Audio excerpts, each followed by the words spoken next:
Fox Sports. We are Fox Sports. We are Wisconsin.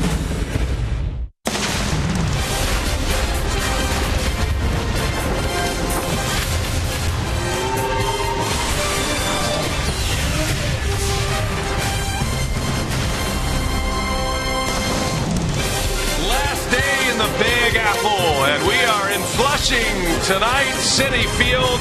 Game 3 of this 3-game series with the New York Mets. It's the final game of this 8-game road trip, and the Brewers looking forward to heading back to Milwaukee tomorrow, but still business at hand here tonight. Hi, everybody. We welcome you from Citi Field alongside Bill Schroeder. I'm Brian Anderson. Telly Hughes is here as well.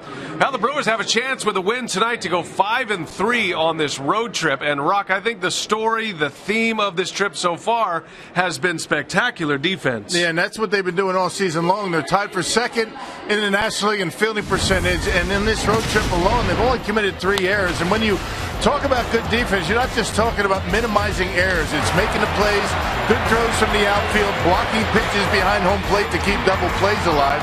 The Brewers have been solid defensively all season long, and it's been showing up good on this road trip. If you have good pitching statistics, normally you're going to have very solid defense, and everybody's been chipping in. 7 games, 3 errors. One of those shouldn't have been an error, so that gives you an idea of how tight the Brewers have been defensively, and they'll hope for more tonight. Backing Kyle Lohse, who's looking for a bounce back after a rough start in Pittsburgh. Telly Hughes has more on that story when we continue.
road trip finale from Flushing, New York. Cal Lohse will look to cap off this series the same way his fellow rotation mate Yovani Gallardo did in Pittsburgh with a bounce-back win. Welcome back to Citi Field. I'm Telly Hughes. The words bounce back and Cal Lohse have not been used in the same sentence all season long. That's because Lohse has gone 11 starts between losses, but in his last outing he did take the loss in Pittsburgh, but he's trying to make sure he doesn't have any lingering effects here in New York.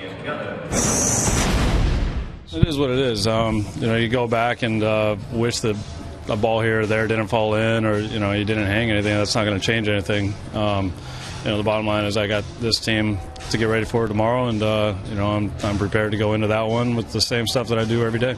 Coming up, can the Crew leave the Big Apple with back-to-back series wins and wrap up a winning road trip? BA and Rock are back with the first pitch from New York next on Fox Sports Wisconsin.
Milwaukee Brewers baseball on Fox Sports Wisconsin is brought to you by Menards. Save big money on all your home improvement needs at Menards. By Miller Lite, now in the original can, it's Miller time.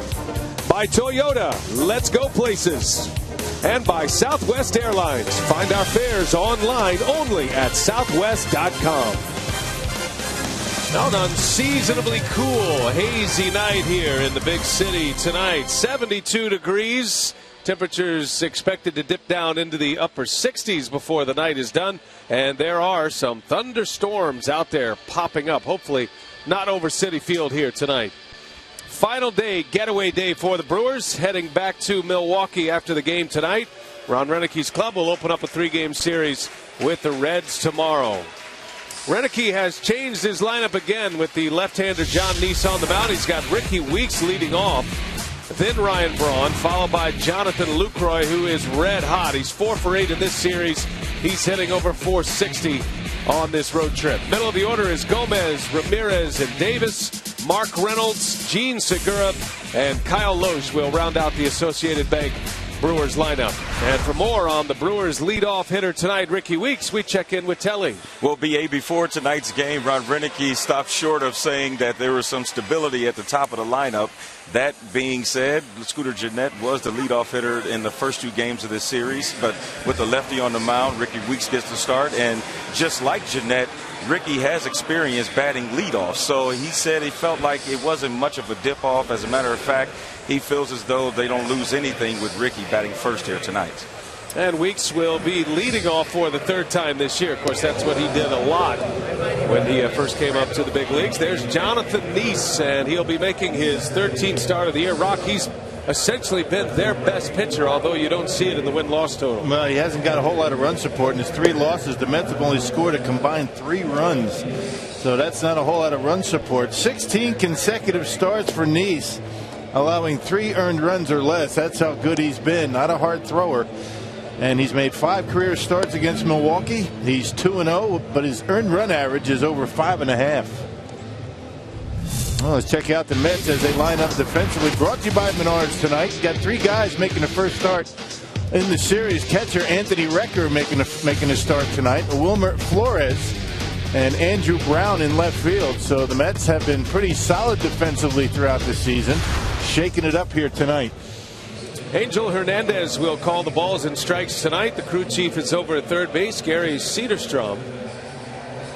Mark Ripperger and Lance Barksdale join the crew chief on the bases. All the pieces put in place. We're ready for baseball tonight in Queens City Field, the home of the Mets, and they're having a tough time drawing right now.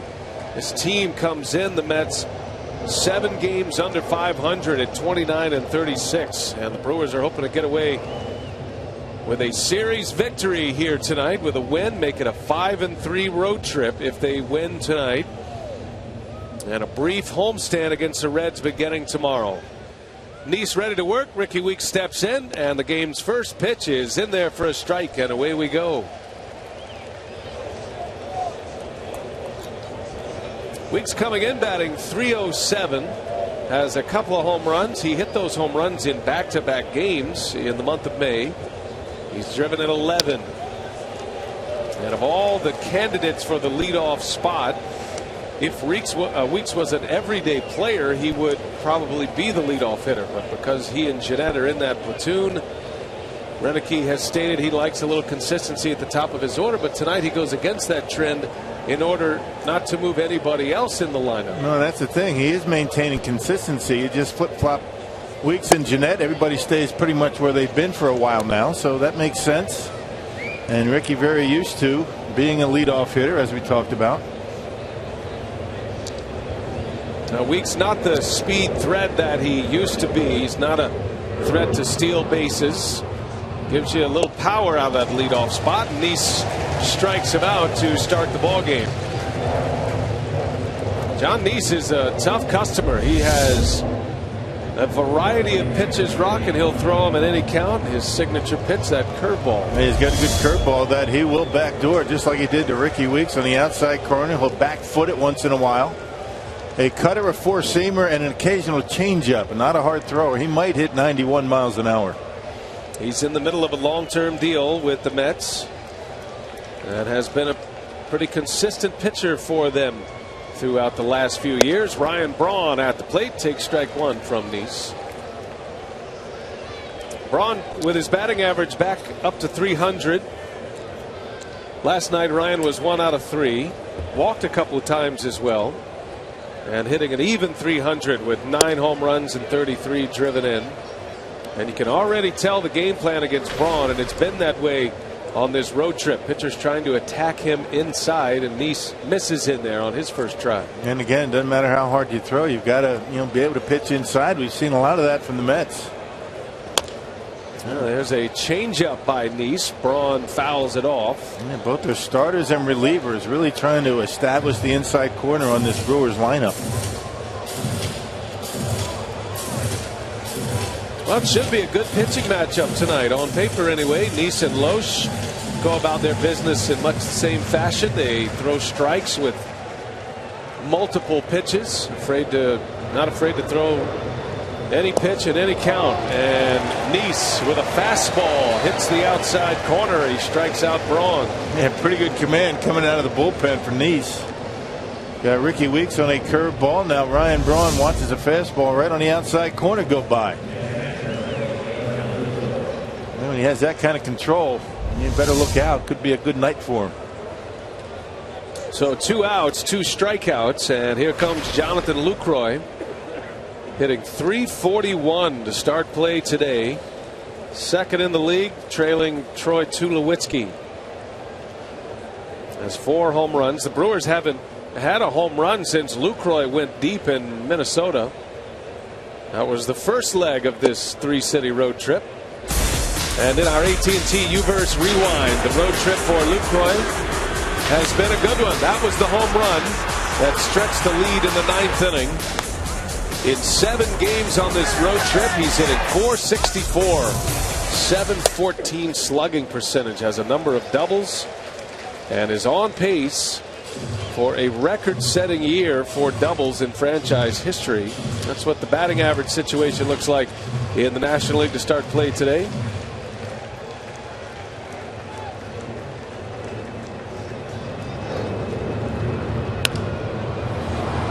And one of the reasons why Lucroy's been so good, not just on this road trip, but throughout the season, is because he hits the ball where it's pitched, always looking to protect that outside corner, but quick enough to react inside. Just one of the toughest outs in all the big leagues right now. Well, we could see another catcher win a batting title. Go back to the Joe Mauer days when he won 3 consecutive batting titles. You don't see many catchers win batting titles. It's a tough thing to do, to catch every day and game plan, go through all that goes into being a big league catcher, and then maintain success at the plate. Lucroy's done it very well throughout his brief career. Right off the end of the bat, little slow roller out to Flores, who will make the play, and a nice quick inning for John Neese. 13 pitches, he threw 10 strikes in the first.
Against Kyle Lohse, looking for that bounce back. Terry Collins got ejected last night, his first ejection of the year, arguing a challenge that did not go his way. Here's Collins' Associated Bank lineup. Daniel Murphy will lead off for the first time this year. Bobby Abreu in right, David Wright in third. Middle of the order is Duda, Chris Young, and Andrew Brown. Wilmer Flores gets to start at short. Records behind the plate for the first time in the series. And John Neese on the mound. And there is Kyle Lohse looking for his 8th win of the season. Yeah, rough time against the Pittsburgh Pirates his last time out. 8 runs in 5 innings, snapping a 7-game winning streak. That covered 11 starts. Looking for his first ever win here at Citi Field. Overall, 2-4 against the Mets in 10 starts. Now, how about that? He's 0-2 at Citi Field and an earned run average over 6 in 3 career starts. he'd like to change some of those statistics as Murphy on the first pitch lines it right to Aramis Ramirez. One pitch and one out, and the National League hits leader is retired quickly. Yeah, we talked about the good defense for the Brewers on this road trip. It's been good all season long. Tied for second in fielding percentage in the National League at a .986 percentage. Ricky Weeks the only change defensively over there at second base, with the left-hander Lohse on the mound for New York. Here's Bobby Abreu. Saw him last night in right field. Abreu at 40 years of age in his comeback season. Abreu hit 5th last night. Had a hit. He was 1 for 4. The Mets are without Curtis Granderson tonight. Granderson is out with a calf injury. Said he injured it in the outfield yesterday. Granderson played left with Abreu in right. So tonight, Chris Young gets center field and Andrew Brown is in left. And the Mets are hurting for outfielders right now. Yeah, that's a big loss having Granderson out of the lineup. He had a nice night at the plate last night. Not so much defensively, but hobbling around a little bit last night. Sits this one out. And Granderson out. Lagares on a disabled list. He's probably the best outfielder. Great throwing arm in center. Kind of disappointing that we haven't seen him. That would have been a good thing to watch with Gomez and Lagares out in center field. Two of the best. Yeah, Juan Lagares is one of those transcendent center fielders who throws the ball well. He's a good offensive player. The Mets are certainly missing him. There's a swing and a miss. Lohse took a little off, and Abreu down on strikes. Slatter gets Bobby Abreu down in the strike zone, but right down the middle of the plate. Right over the top of it. Very defensive swing. Just enough of a wrinkle to get it under his bat, and enough off speed to get him out in front. And that's Kyle Lohse's game. You won't see many pitches at the same velocity, and his range of velocity can fluctuate up and down from the upper 70s up into the low 90s at times. And he'll throw different pitches with different speeds. A little quicker curveball from time to time. Take a little off. That ball's hit hard to right, but Ryan Braun is right there to make the play. And a quick inning. Nice and quick for Kyle Lohse on 6 pitches.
Have in common? None of them were center fielders. In a game that determines home field advantage for the World Series, do you want a corner outfielder playing center field? Fortunately, there is a solution. Carlos Gomez is not only an actual center fielder, he's a Gold Glove center fielder. So when you're casting your vote for this year's National League All-Stars, make the right choice and send a real center fielder to the All-Star game.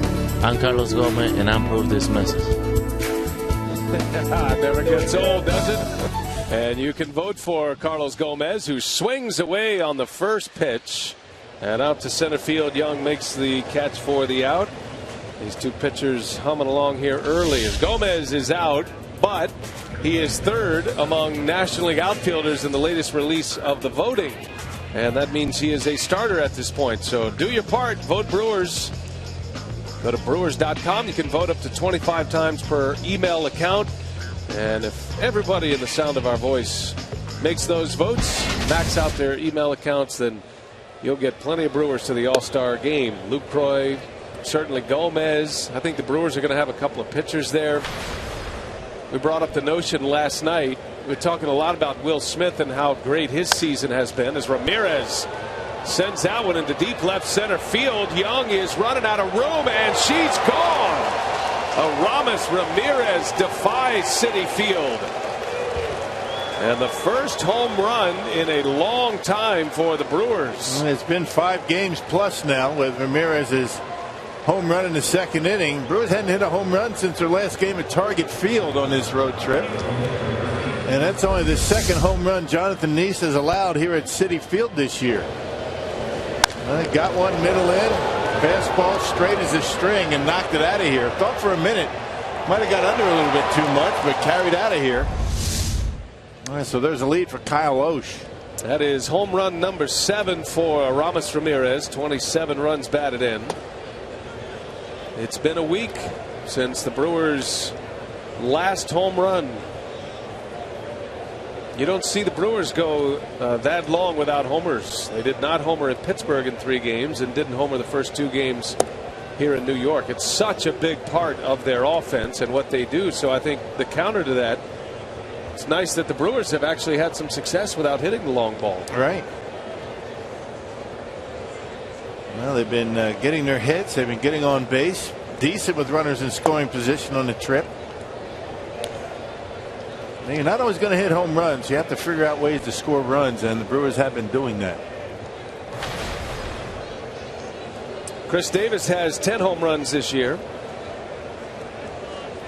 Hitting at a .258 clip is Davis, and he takes ball 4.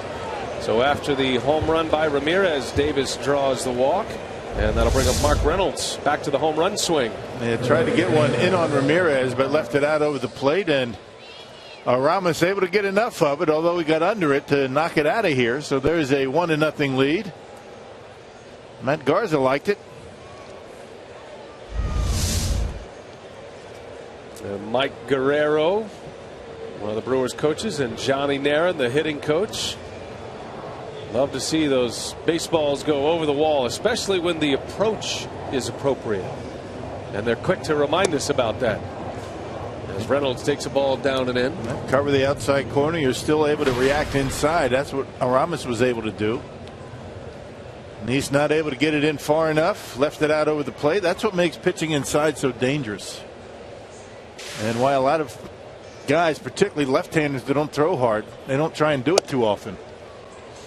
Strike in there on Mark Reynolds. And speaking of home runs, Reynolds leading the club in that category with 13. Driven in 28. Reynolds did not start in the opener of this series on Tuesday. He has started the last 2 games and figures to get a lot of the work at first. Bouncer to right to second for 1. Murphy's turn is in time. And a double play to end the inning. Nicely turned around the horn, but not before Ramirez gives the Brew Crew a 1-0 lead.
Second inning homer giving the Brewers a 1-0 lead. We head to the bottom of the second.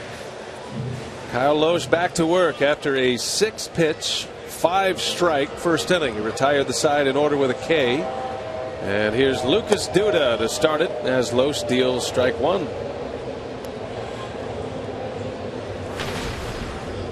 Duda, one of the Mets' top home run hitters, has just 8 on the season and a swing and a miss out in front.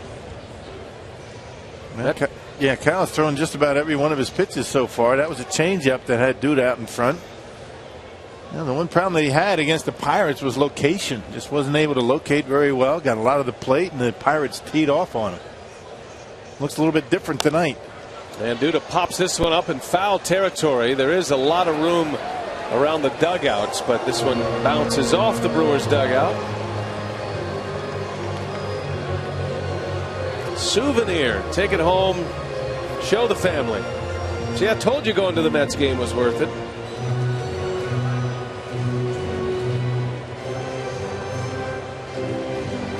Count remains no balls, 2 strikes on Duda. Coming into this series, the Mets, you look at their season stats, a team that doesn't hit a whole lot of home runs. They strand a lot of base runners, even though they're getting their hits and getting on base, especially with Daniel Murphy. David Wright's had a down season. They've just got a lot of things going wrong right now. And they've got some injuries, really no continuity to their lineup. They came into this series having lost 6 consecutive games on the road.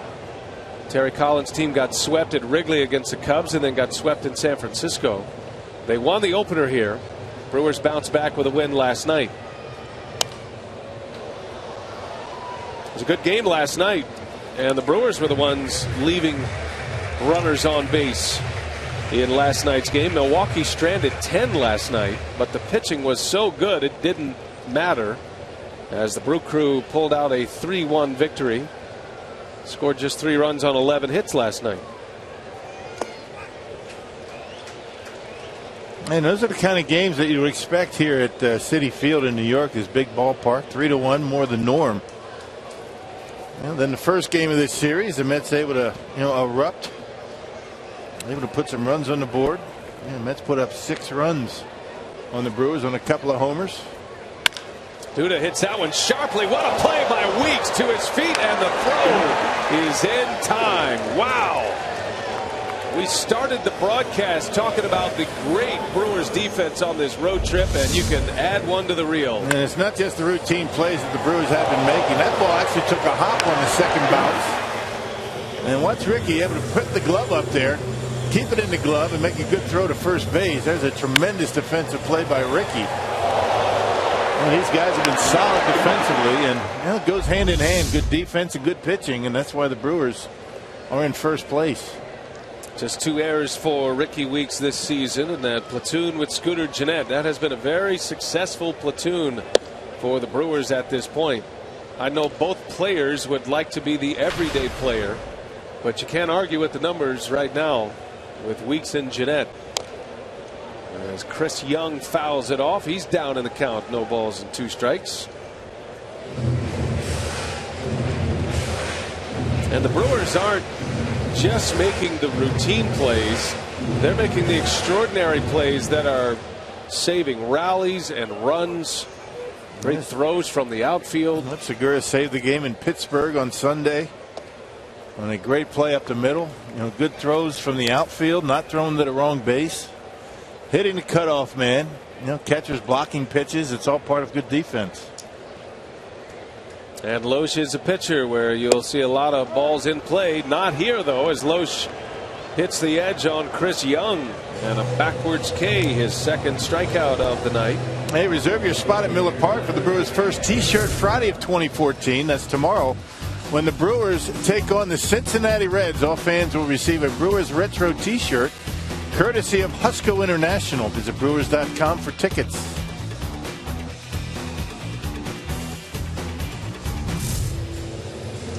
So 2 gone, 2 up, 2 down. And here is Andrew Brown getting his first start of the series. We have seen him as a pinch hitter. Last night he pinch hit and had a single. So with a beat-up core of outfielders, the Mets calling on Brown as the starter in left. And 4 players that started the first 2 games of this series on the bench tonight. So Terry Collins trying to shake it up a little bit, trying to get something going. Much easier chance for Weeks for the final out of the inning. Lohse cruising along, 6 up, 6 down, a couple of Ks, and a sparkling play by Ricky Weeks to get Lucas Duda. Well done, Ricky.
The Brewers on top on our way to the 3rd inning. John Neese back on the mound, and he'll face the bottom of the Brewers order. Segura, the 8th place hitter, will lead off, and then Lohse, and then back to the top and Ricky Weeks.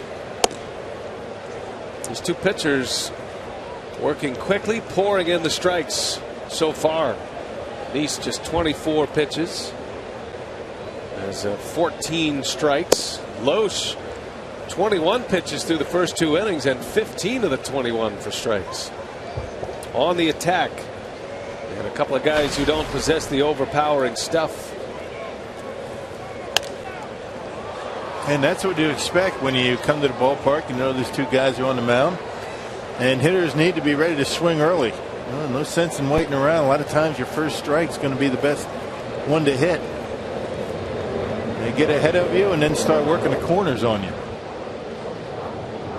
1 ball, 2 strikes on Gene Segura, and that's on the outside corner, called strike 3.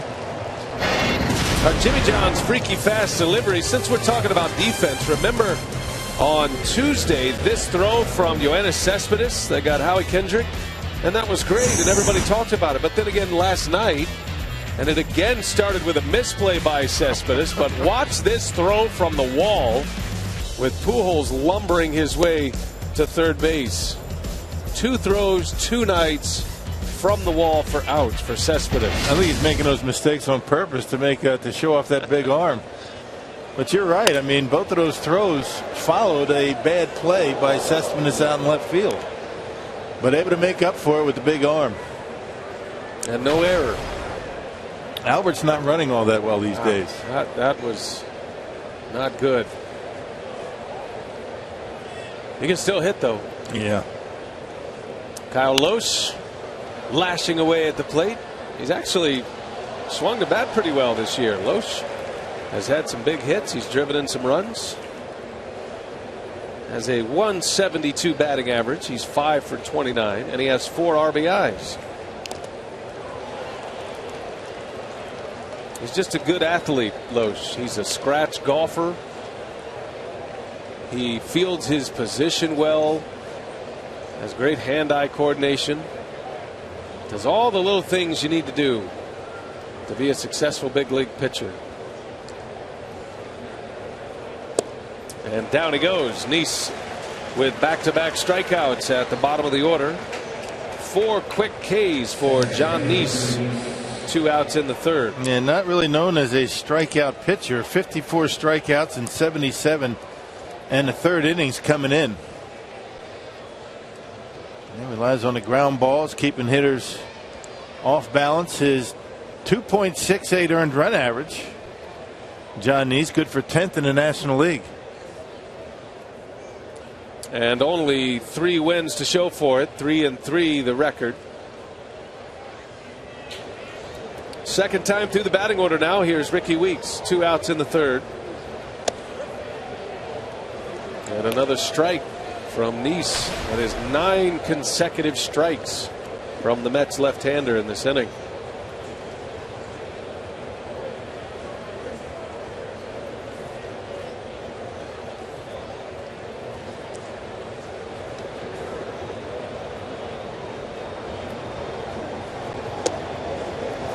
Inside. 1 ball, 1 strike on Ricky. A strikeout victim in the first.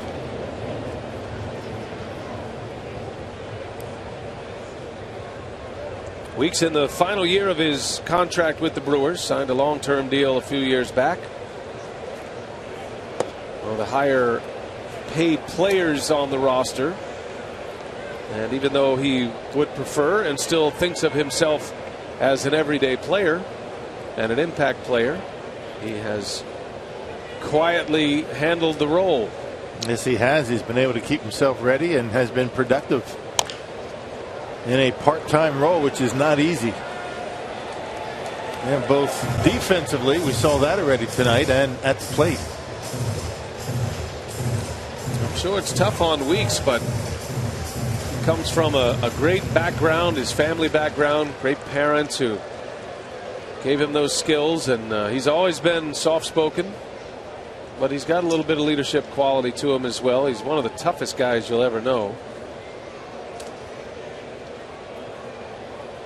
And Lohse hits him, let one get away. So Ricky Weeks is drilled, and a base runner with 2 outs in the third inning. Maybe one of those cutters that got away from Lohse. Yeah, not even close. I mean, that had no chance of being anywhere close to the strike zone. You can see Recker setting up inside, and Ricky almost able to get out of the way of it. Ouch. Almost threw it behind him. On a 2-2 count, Lohse hits Weeks. It's on his second batter that Lohse has hit this year, so he's not a guy that misses too far inside, not normally. So they got to give Ryan Braun a swing here in this third inning. A strikeout victim in the first. Lohse fooled him with a fastball with 2 strikes, and Braun swinging away early this time.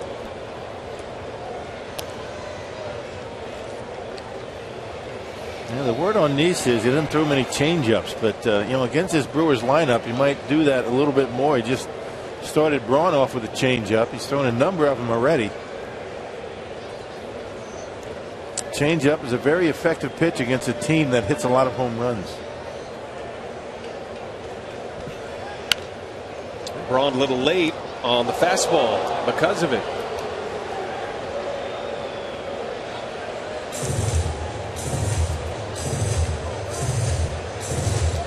Quickly 0-2. Ryan Braun. Braun saying he feels great. His body has responded well. Credits the athletic training staff for helping him come back from that oblique injury. There's that same pitch he got Braun on the last time. Goes right back to it. Braun strikes out, inning over.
only at Southwest.com.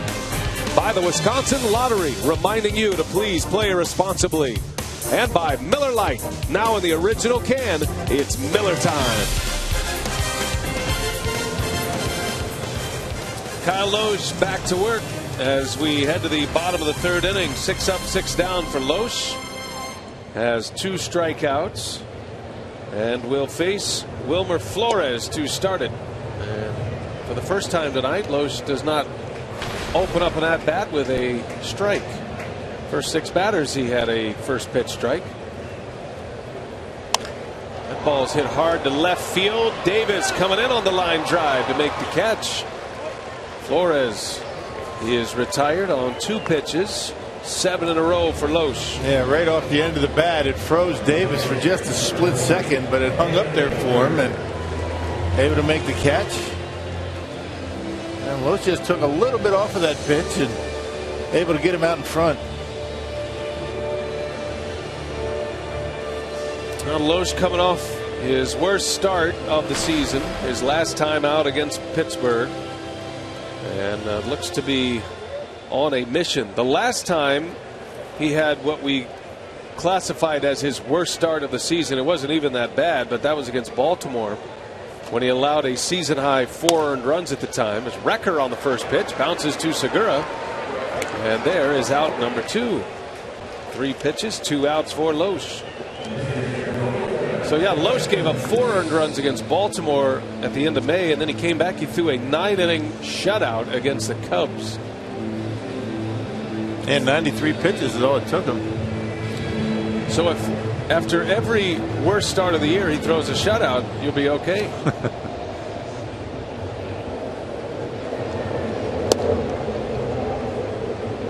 A strike to the pitcher, John Neese.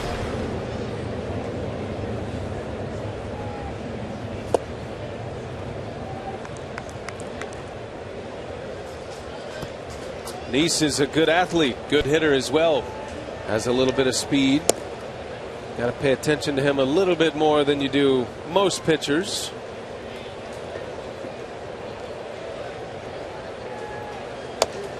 And a little tapper. Lucroy, that's foul. He tried to get there while it was on the line.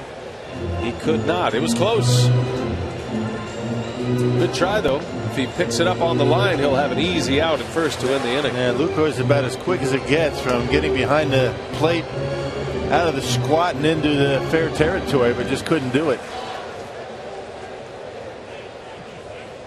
1 ball, 2 strikes on Neese. And a slow roller out to Ricky Weeks. And that will retire the side. 8 pitches this inning for Lohse. 6 strikes. 9 up, 9 down to start it. This is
a 1-0 lead Say Saturday, a full day of MLB action, beginning with the Twins and the Tigers on FS1. And then it's baseball night in America on Fox. The Reds take on the Brewers. MLB doubleheader begins Saturday, 3 Central on FS1. Continues at 6 Central, only on Fox. Brewers have a 5-game lead over the Cardinals of St. Louis. Cincinnati won earlier today. They beat the Dodgers in Cincinnati. Reds are probably already with feet up in Milwaukee, Wisconsin right now, awaiting the series to begin tomorrow. Cubs and Pirates are just underway after a bit of a rain delay in Pittsburgh. Moving on here to the 4th as John Neese starts John Lucroy with a ball away. Good story today at foxsports.com by Ken Rosenthal on Jonathan Lucroy. Hit it right on the head. Lucroy, this great talent, making a name for himself. A little bit of disrespect, maybe a lack of appreciation around the game for Lucroy, and as Rosenthal appropriately discovered, it applies in his own clubhouse as well. Lucroy sends one to center field for the first out of the inning. Yeah, they like to get on Jonathan about different things, tease him a bit, but Lucroy didn't seem to bother him too much. Yeah, his teammates called him just a nerd, and because of that, Lucroy and Lohse before the game today, going with the glasses, giving them a little bit of the nerd look in Lucroy's words on his Instagram page. Are you saying just because you wear glasses you're a nerd? No, not at all. I'm saying Lucroy said that. Just reporting. Okay. But it has context in the article because I get it. They were saying that Lucroy is kind of a nerd. He wears his cowboy boots to bed and things like that. I just want to make it clear. Yeah, no. Not me. Fly ball to left. Gomez sends one out to Andrew Brown. 2 quick outs. 2 fly ball outs. Oh, Ramos Ramirez in the 2nd inning with 1 out. Found one he liked, and his Powerball home run number 7 of the year. Yeah, didn't quite get that fastball in far enough, and Ramirez able to turn it around. Although he got under it, strong enough to muscle it out of here. I think glasses make you look smart. I do too. Glasses and a bow tie, that's your look. Right. That'll be Sunday. How come you always take your glasses off when we do the on-camera portion? I don't. Oh, you don't? Sorry about that. Thanks for looking at me. You've been wearing glasses all this time? Sorry. I try not to look you in the eye. Yeah, that's good. I prefer it You're that very way. intimidating. Now Ramirez is hit by a pitch. It's the same tight pitch that got away from Neese with Weeks at the plate. And a hit batter with 2 outs on an 0-1 count right below the calf. I think you're right. I mean, both times it was a cut fastball. That one got Ramirez, looked like right around the calf area, and that's something. That's one that will stiffen up as the night goes on.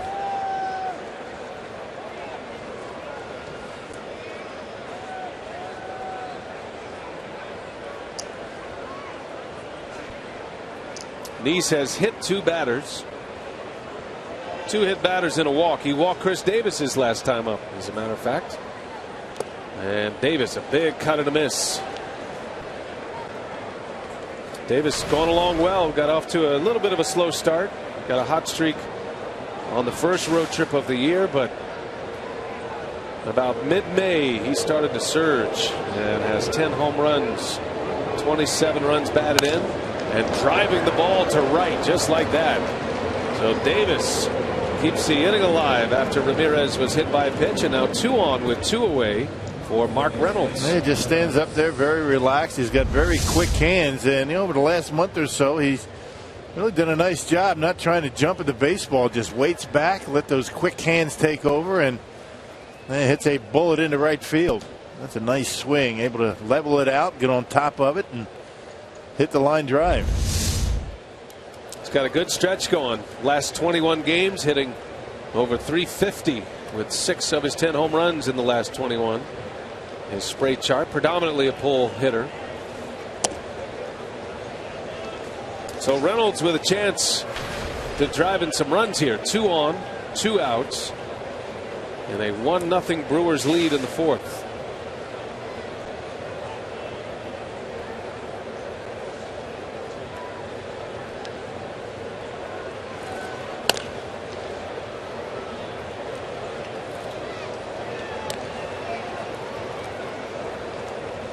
Made her day.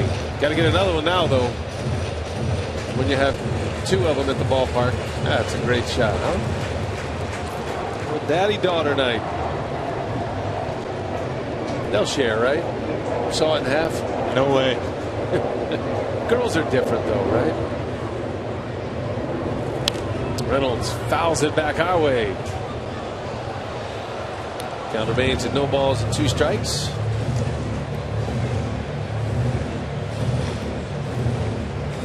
If he doesn't get another foul ball, he's going to have to go buy one. That's right. Got the pink glove going. It's great.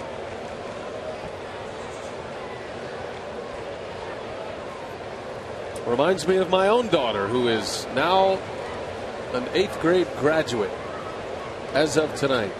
Nice. Congratulations, Maddie. You're getting old. I know it's going fast. On the corner, a called strike 3.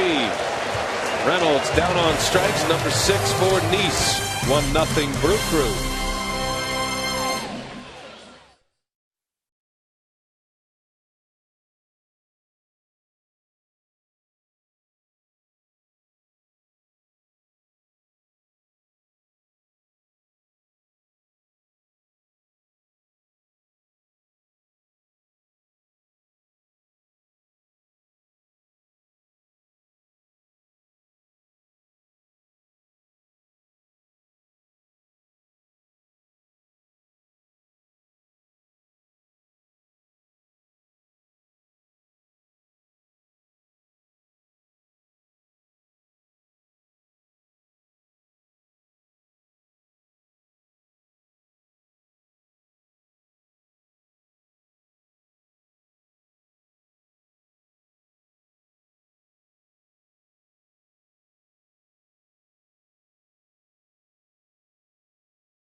Top 1-0 as we go to the bottom of the 4th. By the way, in tonight's game, we are participating in the Home Run Challenge. Every home run tonight raises $6,000 for prostate cancer research. You can make a pledge by visiting homeRunChallenge.org. Kyle Lohse, efficient, back on the mound to start the 4th inning. Coming off an 8-pitch inning in the 3rd. He's retired the side in order, first time through the batting order. 9 up, 9 down with 2 strikeouts. Back to the top of the order with Daniel Murphy, who is starting in the first spot in the batting order for the 12th time in his career and the first time since May of last season, as Terry Collins continues to search for a leadoff hitter.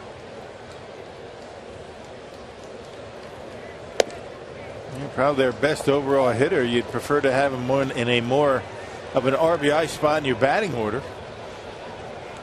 Trying to get something going, you put him up at the top. Why not? It's worth a try. There's a strike on a 3-0 pitch. Murphy with 80 hits coming into play tonight. Tied with Paul Goldschmidt at the top of the National League. The Mets' best hitter, hitting in the leadoff spot. He had a 2-run homer here on the series opener as Gomez comes in. That gets by him. That is big trouble. Murphy racing around second. Gomez finally gets to the ball, and Murphy is in the third. Gomez took a gamble, and it cost him. Hey, don't see Carlos make mistakes like that too often. Well, you go after it, you're told to try and smother it the best you can. And it gets by him, man. Good thing Carlos is the one going after it. That might have been 4 bases. Not sure it's going to be a single in an air or a straight triple. We'll see how they call it. But now the Mets in business with nobody out. So it goes as a single and a 2-base error officially. They just announced it. And a rare error by the Gold Glover Gomez. Runner at third, the tying run, nobody out. Here's Bobby Abreu now. And that's in the air to left field. That'll be plenty deep to score the run. And just like that, this game is tied on a sac fly by Abreu. Now they came on the air talking about how good defense goes hand in hand with good pitching. And there's an example that you make a mistake, it cost Kyle Lohse a run. And Gomez knows it. Stewing in the outfield about it.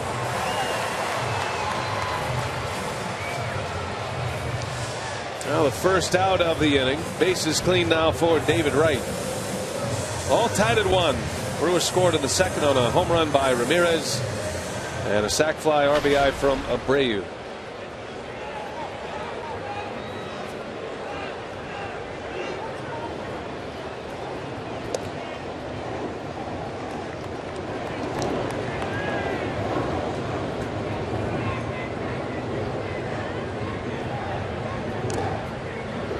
Right off the end of the bat.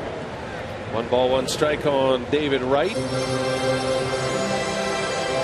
All-star, Gold Glove, third baseman of the Mets. Mets are hoping to get a lot more power and production out of David Wright the rest of the year. Has just 4 home runs. Does have 32 runs batted in. Leads this ball club in RBIs. Hit a ball pretty well back in the first inning. That would have been out of a lot of ballparks. That ball scalded into left center field and right off the top of the wall. Gomez with a throw to second, and they are going to get him at second base. What a play by Gomez.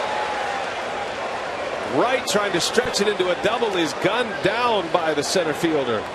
Yeah, Tony for his mistake earlier in the inning, a slider that stayed up in the strike zone. And you're just talking about this ballpark holds a lot of hits that would have been out of the ballpark, but that was a good throw by Carlos Gomez and a tag by Weeks.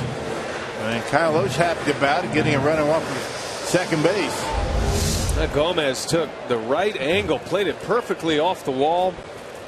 His 5th outfield assist. Only A.J. Pollock of the Diamondbacks has more by center fielders. A lot of ballparks. David Wright has 2 home runs tonight. Yeah, you're right. And that one to right in the first inning, and this is out of Miller Park for sure. Out there in the gap, midway off the wall. Look at the way Gomez plays it, and he's an easy out at second base. Kind of slowed down there so he could play the carom off the wall in his motion, almost like you'd see a middle infielder take a throw and then a turn on a relay. Gomez fired a strike to the bag at second. He played the carom perfectly, didn't he? Quickly 0-2 on Lucas Duda. And a roller over to first base. Reynolds with a nice easy hop. And that will retire the side. That is an unearned run on Lohse, an error, but a great play by Gomez. We're tied.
Phil, time to check in with the crew in the community. Major League Baseball, People Magazine, and Target are celebrating teachers in your community. Vote for the teacher who will represent your team at the 2014 All-Star Game July 15th on Fox at allstarteachers.com. Now we tip our hat to all of those teachers out there watching our game tonight. School wrapping up all across Wisconsin. Summer is here, Rock. Yeah. We appreciate all the hard work by the teachers, administrators. Now it's up to the parents to occupy the kids' time, right? And the Brewers will occupy some of that time. We'd love to have you out. Got a lot of kids come out. Day games during the week. See a lot of kids, a lot of groups come out. 2-0 on Segura, leading off this fifth inning in a 1-1 game. Segura lines one back up the middle, a base hit. Hey, that Segura base hit brings us to tonight's Tavern of the Game winner. It's the Frontier Bar and Campground in Cedar, Wisconsin. If they call the Brewers in the next 24 hours, they get 40 Miller Lite beer pen tickets to a Brewers home game. It's offered courtesy of the Tavern Liquor Wisconsin and Miller Lite. That's the thing to do right now. Get a little camping trip going. Now that the weather's turned a little better. You like to camp? No, not necessarily for me. For others. No, we used to go camping all the time. Sure, yeah. If you call sleeping in the back of your pickup camping. Sure.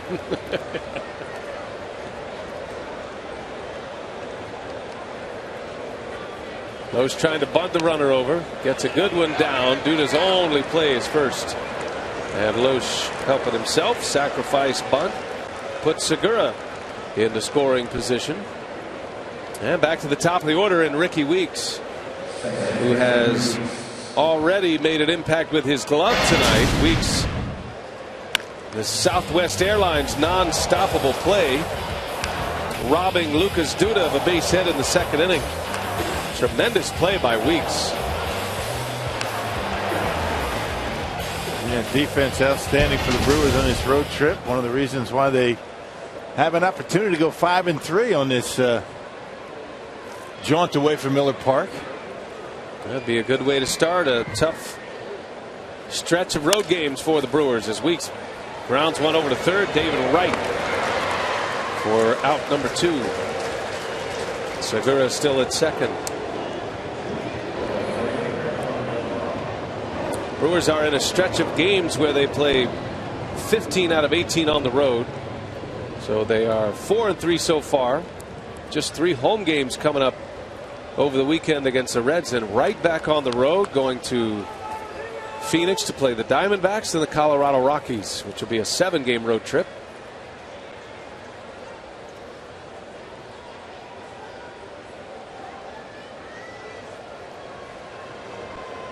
But so far the Brewers have been good on the road. Sitting at 12 games over for the overall record. And 20-14 away from Miller Park. Yeah, +6.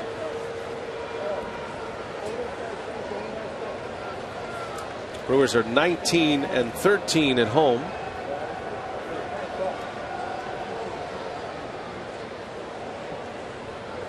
See if Braun can do some damage here. 2 outs, Segura at second, and Braun pulls one to third. And Wright will make the play. The inning is over. 6-pitch inning for Nice, and he gave up a leadoff single.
Lohse back at it. Our carsoup.com trivia question tonight: who is the fastest Brewers pitcher in terms of team games to record 20 saves in a season?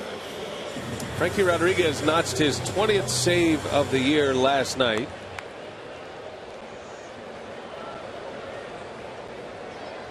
K-Rod joining Sergio Romo at the top of the National League leaderboard. Bouncer by Young. Segura, high throw, Young safe. Well, that's on us tonight.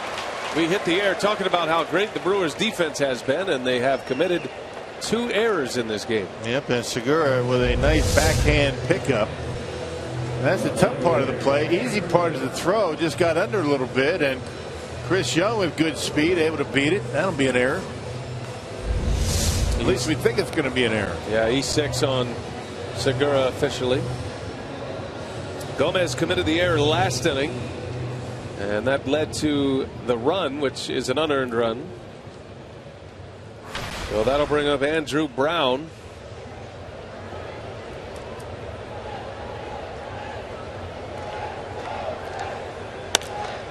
Brown and Lohse, former teammates with St. Louis. Matter of fact, Andrew Brown made his MLB debut 3 years ago today, playing for the Cardinals against the Brewers at Miller Park. He struck out as a pinch hitter. Cardinals drafted him, brought him to the big leagues. Rockies picked him up off waivers that same season after the season had ended. And then he was granted free agency, and here he is with the Mets. Second season with New York.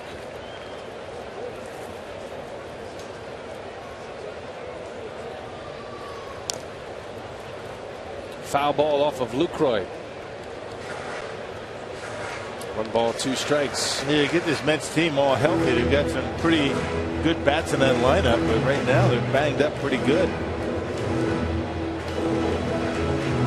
Anderson's out. You got Ligaris is out. He hasn't been playing. Eric Young Jr. Their closer's out. They're just trying to put together a lineup and win some games. It's been tough. Terry Collins to put together a consistent lineup. Doesn't have many healthy bodies. Mets are hopeful to get one of their starters back, Dylan G, one of their starting pitchers, by the end of the month. And the big loss is Matt Harvey, who had Tommy John surgery. And there is now talk here in New York that Harvey will not pitch this season.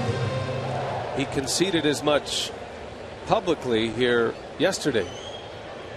So that is a big loss. Mets are hoping to get this organization turned around quickly. Their fan base is growing weary of the product on the field right now. Starting to show at the gate a little bit. They've had 3 of their smallest crowds since they've moved over here to Citi Field in this series.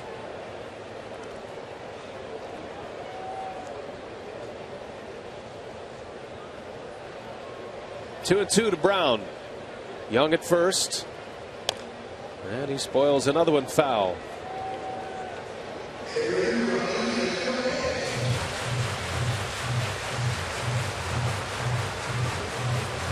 Brown playing in his 16th game, but has just 37 at-bats, mostly used off the bench, and with injuries to 3 outfielders, he's been seeing some playing time here recently. Another 2-2, pitch number 7 of the at-bat, and down he goes. Lohse right down the heart at the bottom of the zone, and a strikeout for Kyle Lohse. That'll be number 3 for him. Apparently wasn't looking for that pitch down the middle of the plate. Fastball, a 4-seamer. Hey, the Brewers face off against the Reds.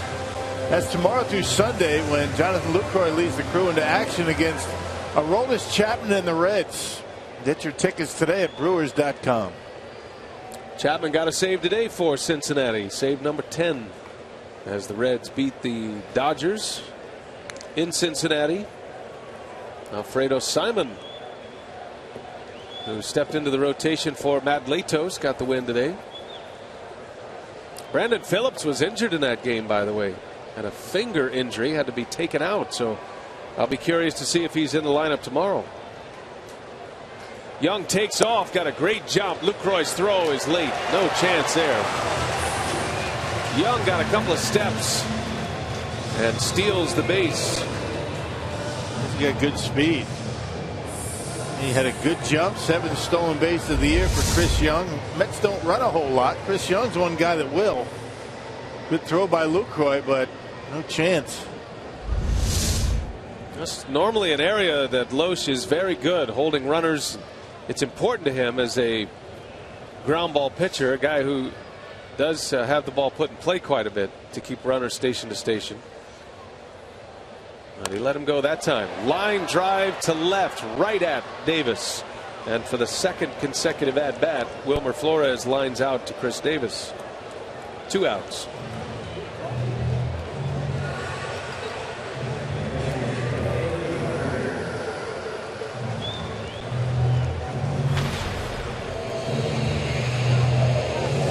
Two gone for Recker. He swung at the first pitch he saw from Lohse. In the 3rd inning, he grounded to short. Backup catcher Taylor Teagarden caught the first 2 games. Teagarden just promoted from AAA Las Vegas. Hit the grand slam here on Tuesday. Proved to be the game winner. Recker, a very good, solid defensive catcher. He's thrown out 6 out of 12 so far this year. Very solid defensively behind home plate. Hey, you're going to bring a kid up from AAA. You got to get him in the lineup, make him play. You don't want to sit him on the bench. You bring him up. And then he hits a grand slam, Teagarden, and he is rewarded with a spot in the lineup the next day. So Recker making his first start. You figure Recker, though, will get most of the playing time behind the plate. See how Terry Collins works it. Whoever hits is going to play.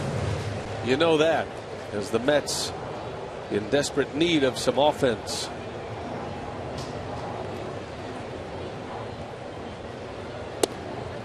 There's a strike. Curious to see how Lohse pitches to Recker with a base open at first and the pitcher Nice coming up next. Just trying to work the corners, not willing to give him too much down the heart of the plate. If he walks him, so be it.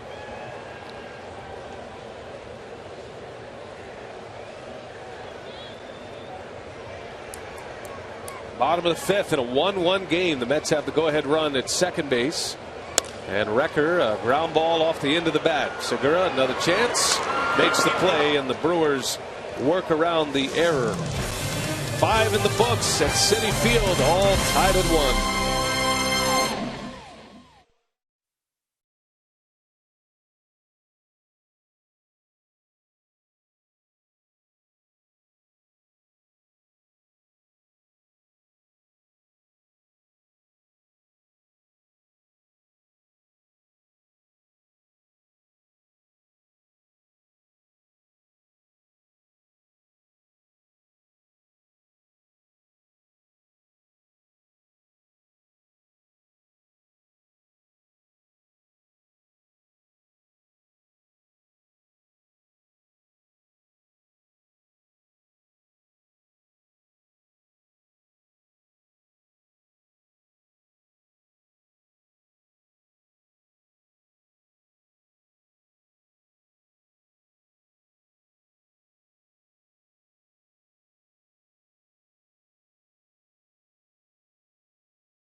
Wisconsin is brought to you by Piggly Wiggly, the official supermarket of Fox Sports Wisconsin. By Marshfield Clinic, don't just live, shine. And by Gerhard's, the kitchen and bath store. Find inspiration for your home, remodel, or new construction project at Gerhard's. All tied at 1, top of the 6th. Brewers coming up. They'll have the heart of their order. It'll start with Lucroy, and then Gomez, and then Ramirez. Ramirez homered in the 2nd. A solo shot off Lohse. Mets tied it in the 4th. An unearned run against Lohse. Sac fly, RBI. Off the bat of Bobby Abreu. And that run was unearned because Murphy had singled to start the inning. Gomez misplayed the ball in center on a hop, and he ended up at 3rd. And then was able to score easily on the sacrifice fly. Lucroy, a shot right to short. Wilmer Flores puts it away. A line drive out for the first out of the 6th inning. Yeah, mistake by Lohse that time up in the strike zone, but right at Flores. Can't hit it much harder than that. And here's Gomez, who has been dispatched quickly twice with fly ball outs. Swinging away at the first pitch here. He pulls it foul.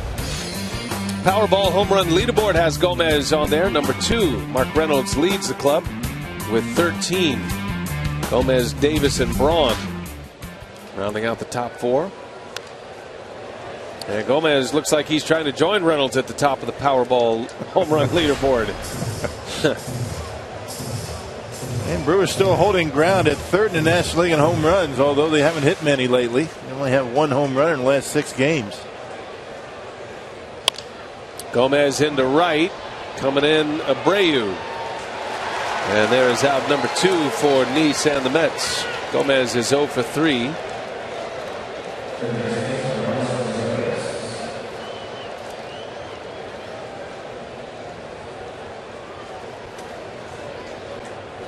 Ramos Ramirez at the plate tonight, presented by Wendy's.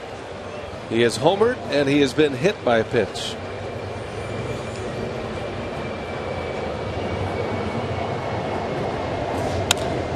He's swinging away at the first pitch and a base hit. Ramirez, 2 hits tonight. Has 2 of the 3 Brewers hits. Davis has the other. 2 of the 4, I should say. Davis and Segura with the other 2, and now a man on for Davis. And both times fastballs in on him. Able to pull the hands in and hit it hard into left. That's kind of what you have to do against guys like Lohse and Lohse. I mean, your first strike, not only the best pitch you're going to get the hit. They like to work ahead in the count. And Lohse has started most of these Brewers hitters off with either the fastball or the cutter, and has been getting ahead consistently as he starts Davis off with a curveball. Davis has been on twice. He walked in the 2nd, the only walk allowed by Lohse.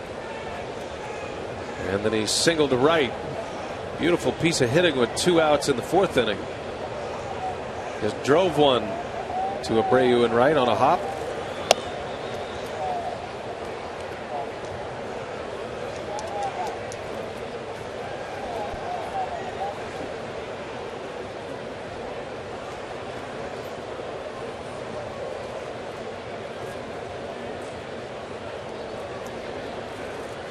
Davis, a shot to 3rd. Right will go to 2nd for the out to end the inning. So Jonathan Lohse, 9-pitch inning. Another scoreless inning for him.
New York, home of the Mets.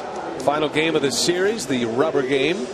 Carsoup.com trivia: the fastest Brewers pitcher in terms of team games played to record 20 saves in a season.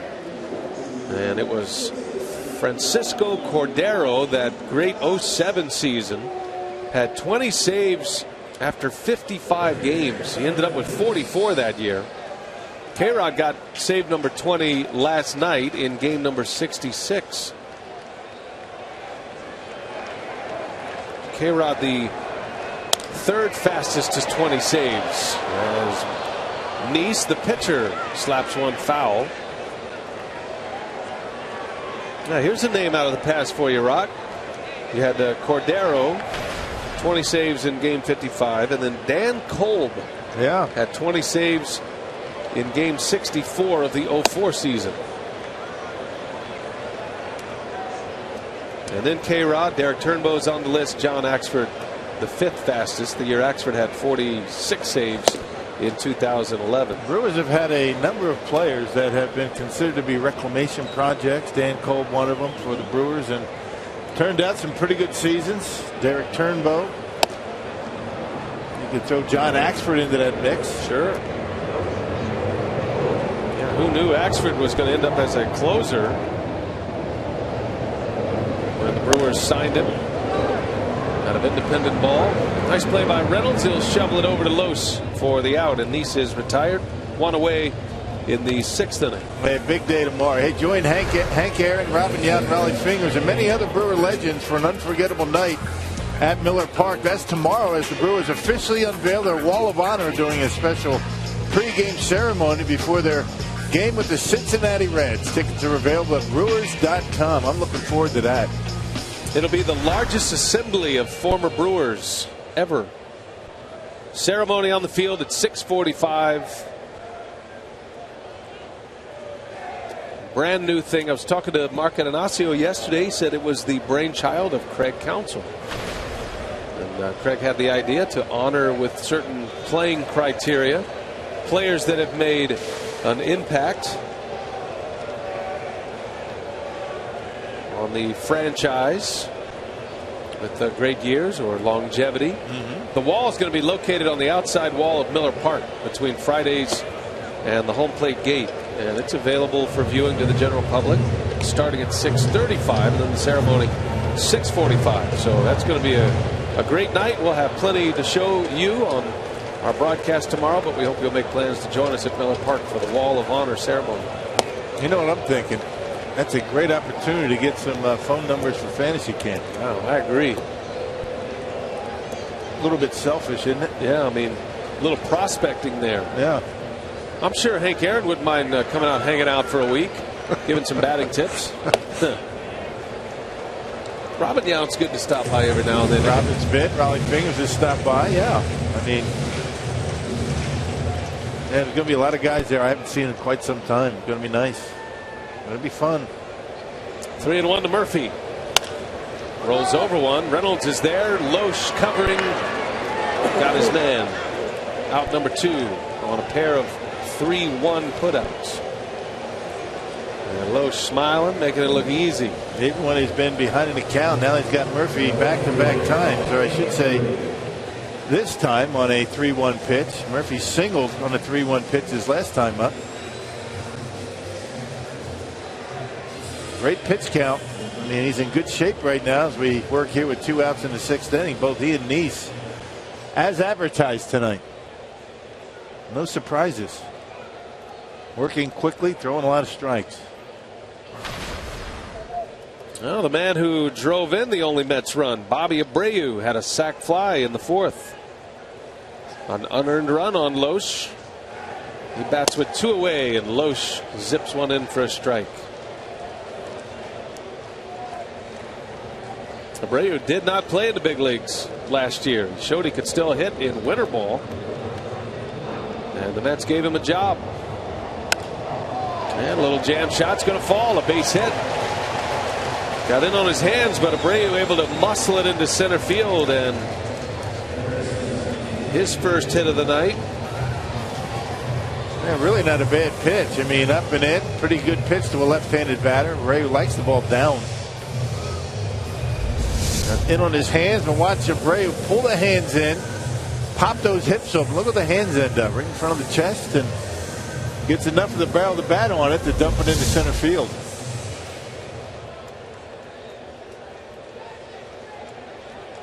Active hits leaders, he's 4th on the current list. And Derek Jeter on his way to the Hall of Fame, over 3,300 hits. David Wright into right. Well hit, but not enough. Braun is there. And Wright and any other ballpark just about in the big leagues would have 3 home runs tonight. He got city fielded.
To you by AT&T. Nice cannot get the grounds crew off the field fast enough. He is ready to roll. These poor guys are trying to clean it all up and get off the field. They're going to be busy tonight. They're expecting big rains to come in here tonight. Hopefully this game's going to be long done by the time that happens. You don't want to see any rain, do you? No, I don't want to see any rain at all. Just get back to the safety of Miller Park and the roof. Mark Reynolds will start it, and he's swinging away at the first pitch. Been a lot of that tonight for the Brewers, and that is why Nice has just 69 pitches as he starts his 7th inning. The Brewers have 4 hits, a home run by Aramis Ramirez. The other 3 are singles. Ramirez had a single last inning. Segura and Chris Davis with the singles. Nice has issued 1 walk. He's hit 2 batters and nothing else.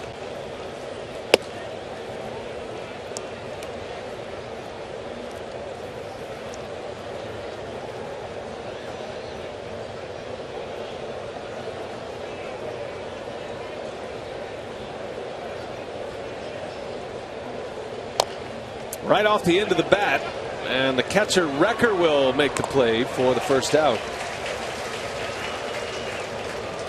Nice has had the Brewers off balance, off time all night. Even when he's been behind in the count, that was a 2-1 pitch. Took a little bit off and ran his little number out in front of home plate.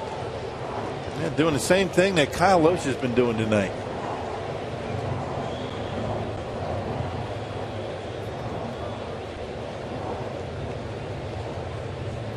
That's the breakdown for Nice. 7 strikeouts is his season high. As he starts, Segura would strike 1. Segura singled in the 5th inning. Was left stranded at second base. Twice the Brewers have left a runner in scoring position tonight. Once in the 4th. Once in the 5th inning. That's about as efficient as you can do it. That 18-pitch third inning had a couple, actually struck out all 3 batters and hit a batter in that inning. Segura tries to bunt for a hit, missed it. Lohse must have incredible movement on his pitches. I mean, Segura barely even made contact with that pitch. And it's good arm action on all of his pitches, coming out of the same slot on every one of them. Doesn't slow the arm down on off speed, and has had impeccable command. Got him. Lohse comes right back with a fastball and fooled him. Caught him guessing. Down goes Segura. Second time Lohse has struck out the Brewers shortstop. And there is number 7, a season high for Lohse. How many times have we seen him throw this pitch with 2 strikes right on that outside corner at the knees, and no argument from any of these Brewer hitters. Here's Kyle Lohse with 2 away.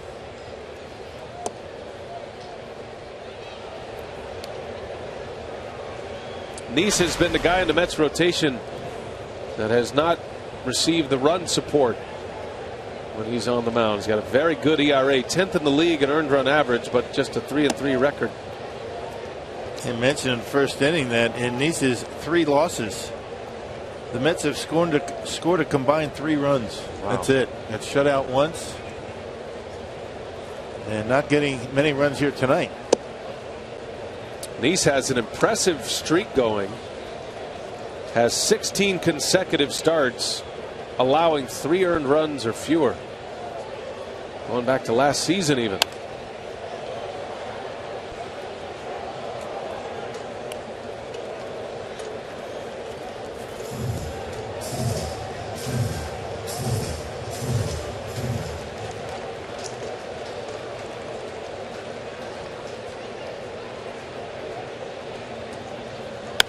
And Lohse into right center field, a base hit. Over to cut it off is Young, and Kyle Lohse extends the inning. Hey, the Brewers pitcher just keeps on hitting. Pitcher's rake, right? And swinging it, hadn't he? It's his 6th hit of the season. It's on top of a high fastball, tomahawks it out there into right center. I think Chris Young getting into it quickly to hold Lohse to a single. Well, now we'll see if Ricky Weeks can give the Brewers a quick strike with 2 outs. He certainly has the pop to get one out of here. Weeks is 0 for 2, reached on a hit by pitch in the 3rd. He's got a strikeout and a ground out tonight.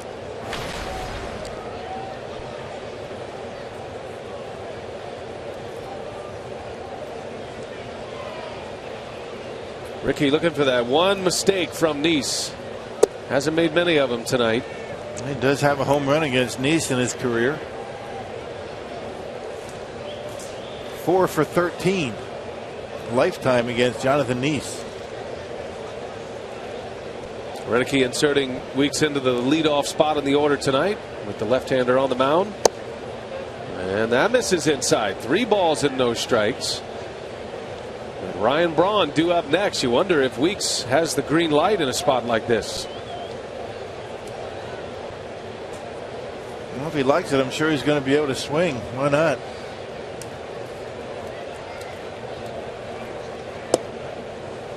Takes a strike.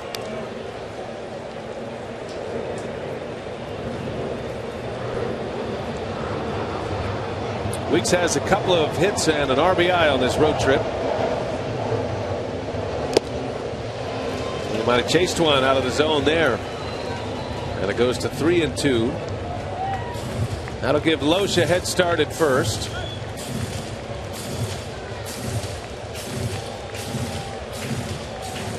Weeks was ahead of him 3-0. Now it's full. Here it comes. Lohse takes off and Weeks strikes out. Chase ball 4. Inning over. 1-1 game still. Stretch time in New York.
new Chevy Silverado.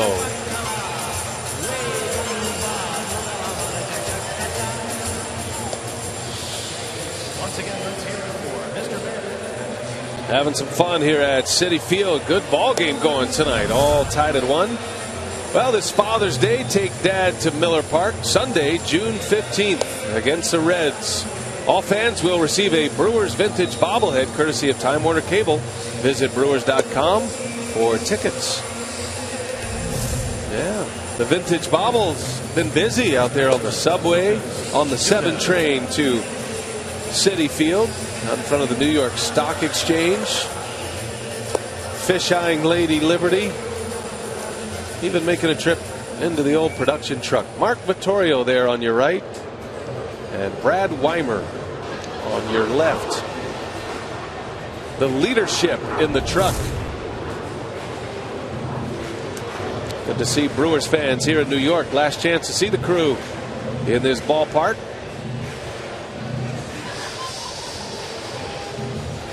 So Lohse trying to answer Jonathan Nice. Nice through 7, just 1 run.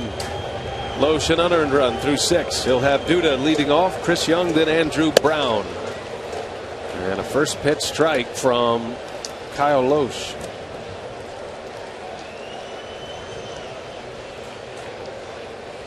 Duda was robbed of a hit in the 2nd. That great play by Ricky Weeks. I'm sure you'll see that one tonight on the highlight shows. That was something special by Weeks in the 2nd inning. The big shift is on for Duda, and Weeks full extension on a backhanded dive and stab. That ball guy was by him, but able to throw the glove up there and make the catch. Got up and made an easy throw to first. Brewers have committed almost as many errors tonight as they have the entire trip. 2 errors tonight. Had 3 coming into this game in the first 7 games of this road trip, and one of those shouldn't have been. It was an error on Overbay, and I'm not sure is an error in another ballpark. That was a line shot to first. There's a shot right at Weeks again, and the shift is eating up Lucas Duda here tonight. 1 gone in the 7th for Lohse. And you see Ricky shaded into the hole, and Duda hits it right at him. Ricky doesn't even have to move. It's kind of the way that Brewers defense has worked all season long. It's been tremendous. Taking away a lot of base hits. Well, Rock, as promised earlier, we have the AT&T fan photo of the game. You can tweet your photo using the hashtag WisFanPhoto. And Chorizo making it in tonight, courtesy of Scott. Thank you, Scott. El Chorizo. Got a little Packer action going. I like the way Chorizo's sporting the sombrero there. He's got a tip down in the front. A little swagger there from the spicy sausage. Is he allowed to move it? Is he able to move it? I mean, I think it's pretty much adhered to a certain spot. No, I think he can make that work however he feels. You know, really? Just depends on how he feels on a given night. Broken bat, fly ball center field. Gomez will run it down for the out. 2 outs. It's going to be nice to see the sausage race at Miller Park. We've missed it. Not going to see many coming up. Meaning it's going to be good to get home. It's really the full experience. You can enjoy a Clements sausage in the parking lot before, and then you get to watch the Clements famous racing sausages during the game. The kind that you don't grill, but the kind that you're entertained by. You know, it's nice to see the Mets don't try and pirate the sausage race. That's good. They don't have a race. They sing Cella Luna instead, Rock. You know, the Brewers at Miller Park, it's roll out the barrel. Mm-hmm. It's Cella Luna here. Right. For the 7th inning stretch.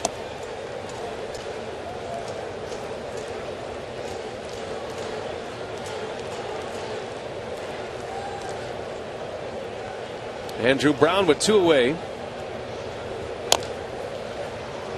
Tapper foul. Ball and a strike. It's a bunch of finals in from the big leagues today. The Giants avoided the sweep. They beat the Nationals 7-1, and chance for the Braves to jump back in first place, but no, because the Rockies beat Atlanta badly 10-3 in Colorado. I've been going back and forth in that division. Yeah. By the way, I want to send out our best to the Bill Schroeder of the Braves, Joe Simpson, their television analyst. He blew out his Achilles. Ouch. He's going to be, I think he said he's going to be down for about 6 weeks. So we're thinking about you, Joe. I'm sure he's watching tonight. Oh, why yeah. wouldn't he be? Loves baseball. Ground ball is going to sneak through a base hit. Andrew Brown, in his first start of the series, has his first hit of the night.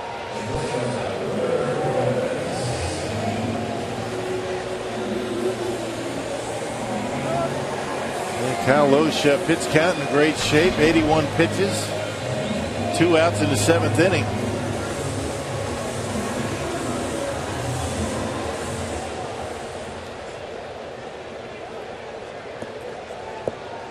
Brewers scored in the 2nd inning on a home run by Ramirez. Mets tied it in the 4th. Sac fly from Abreu.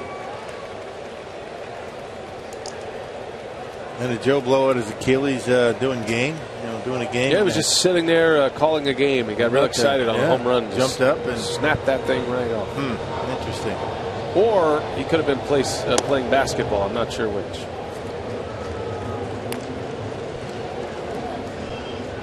Jerry Familia, hard-throwing right-hander, is in the Mets bullpen. Yeah, we saw him first game of this series because he's got a good arm. Well, Wilmer Flores is lined out twice to left. Lohse pumps one in for a strike. Flores starting at short for Tejada tonight. 0 for 2. As they say, 2 hang with 'ems tonight. Ooh, it just missed. So I guess what do you do? See if you can hit the ball to right field, right? Pulled them both. Hit him pretty well. Work him down and away. See what he does with that. He's got a hitter's count, 3-1. Runner at first. And he pops it up a mile high. Routine for Gomez. And Kyle Lohse is through 7. Ryan Braun will lead off. We head to the 8th. Still tied at 1 in New York.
All square, though, in this pitcher's duel. Tomorrow, mound opponents. Homer Bailey, he of 2 big league no-hitters. 7-3 this year against Matt Garza, coming off a win his last time out. Miller Lite, what's on tap? 6:30 airtime. First pitch just after 7 o'clock. Don't forget the Wall of Honor ceremony at 6:45 tomorrow. So come in the ballpark early. Brewers need some runs or a run at this point. 8th inning, 1-1 game. Well, you got the guys coming up to get a run. Got some power coming up in his lineup. 2 runs might just do it tonight as Braun fouls it back. He's down in the count 0-2. And Lohse has had his number tonight. 0 for 3, a couple of strikeouts. Lucroy next, and then Gomez. But Lohse has 8 strikeouts through the first 7 innings, a season high for him. Right to Murphy. 1 gone.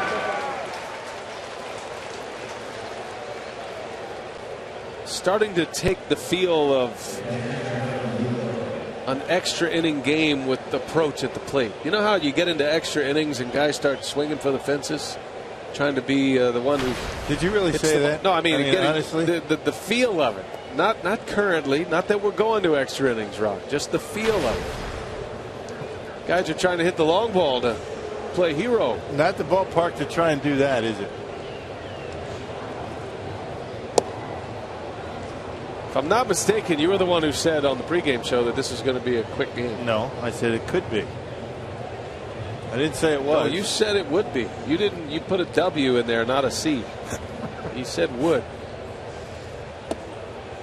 I thought you just told me earlier you don't even pay attention to what I said. Well, honestly, you heard that, though. I don't, and then somebody just told me in my ear. So I have no idea what you said in the pregame show. I was just standing there nodding, looking at your glasses. And looking good doing it, right?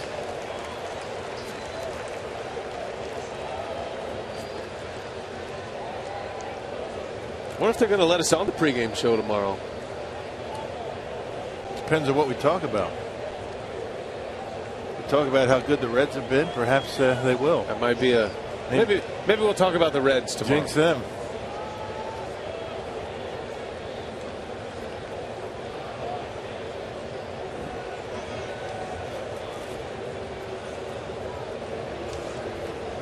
Well, Rock, you have proved to be prophetic here tonight. It has been a quick game so far.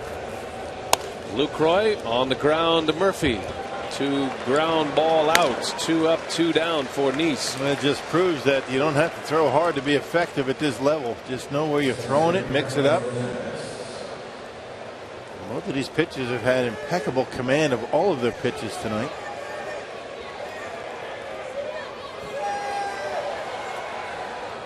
And Kyle Lohse has been in the right ballpark against David Wright, or it would be a big lead for the Mets.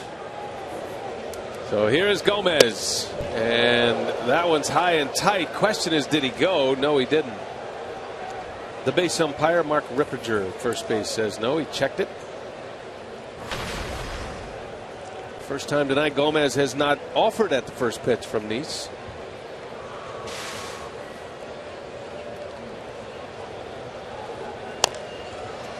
One ball, one strike.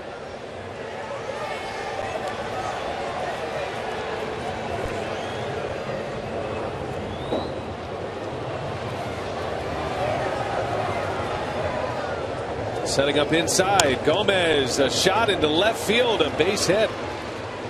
So a 2-out single for the Brewers.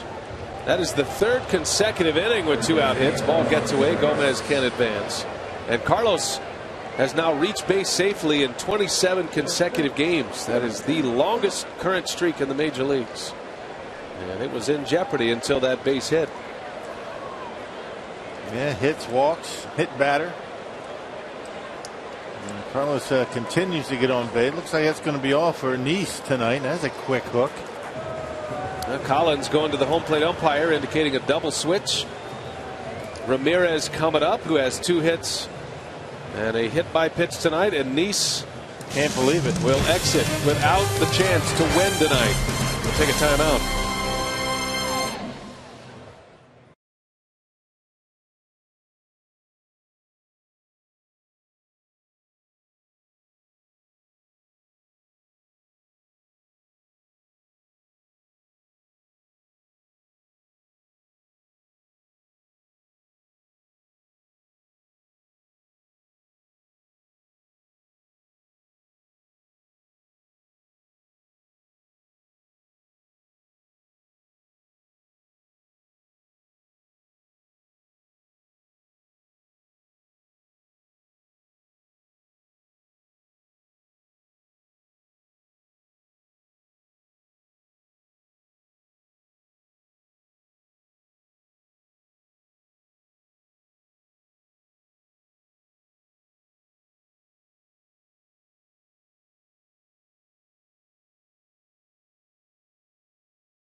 inherited runners, and only 5 of them have come around to score, making his 31st appearance tonight. Hard throwing right-hander on the mound, and Aramis Ramirez will bat. Responsible for the only tally on the board tonight for the Brew Crew. He hit a home run in the 2nd inning.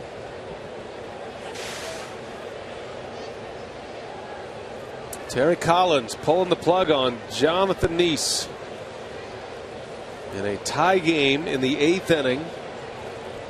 Turning it over to his bullpen. The Mets have had some trouble in their bullpen. It's hard to figure, though, because they have some talent down there. Yeah, they've looked good in this series.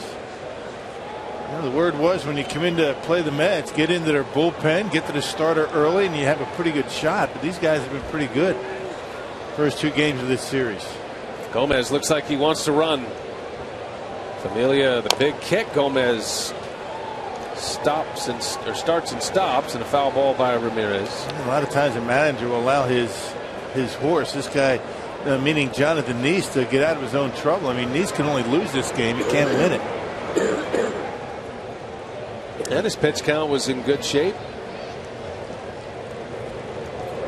But Ramirez has 2 hits against Lohse tonight, and it's been a tough matchup for him. Matter of fact, Ramirez and Davis have been tough matchups, so those are the next 2 hitters. And he can think along with the manager and understand maybe the reasons why.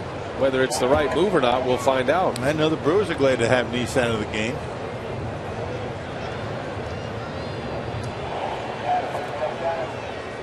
Gomez, a great base stealer, and Familia checks on him.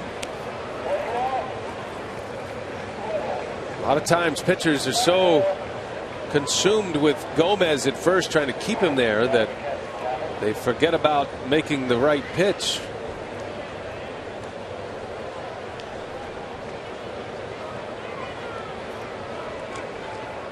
Gomez goes, and a swing and a foul by Ramirez. Carlos had it stolen, but Ramirez saw what he liked. Well, Familia went with a slide step. He went with the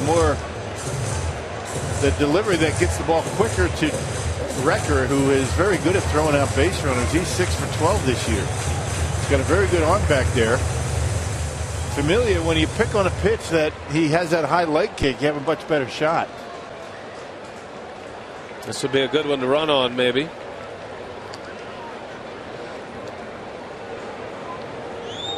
Good time to throw a breaking ball here. 0-2 the count on Ramirez. Gomez stays put, and a swing and a foul. He just got a piece of it.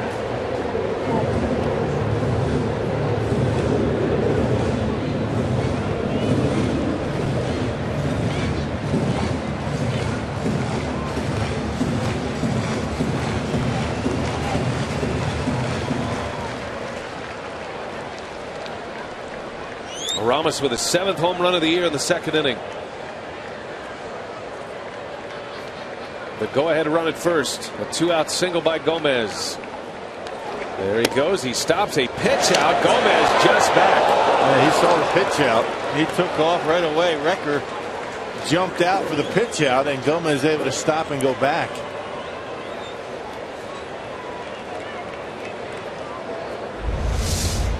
Sometimes when the pitcher's a little bit too quick like that, runner gets tipped off on the pitch out, and Gomez did that time, able to get back safely. And it looked to me like Familia didn't really go into his full stretch motion. You know, he kind of mailed it in on the mound a little bit. Maybe that tipped off Gomez. Yeah, that's what I was saying. Sometimes you try and be a little bit too quick, and that tips it off. Instead of just acting as if he's making a regular pitch. Gomez takes off. Ramirez, a bouncing ball to short. And Flores will throw him out to end the inning. So the move works for Terry Collins. Still tied at 1. Bottom of the 8th.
And the first man up is the Mets catcher Anthony Recker. Fouls it into the seats.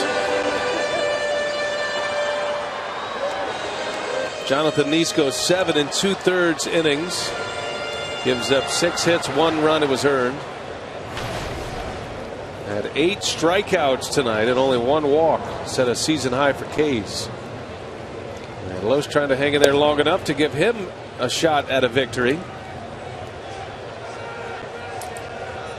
Moving to the 9th inning, the Brewers are going to face Henry Mejia, their closer. Regardless of the score, you would imagine.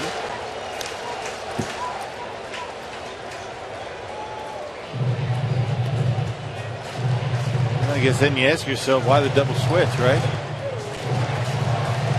If Familia was only going to be in there to finish that inning, and then you have your closer come in. Yeah, good point.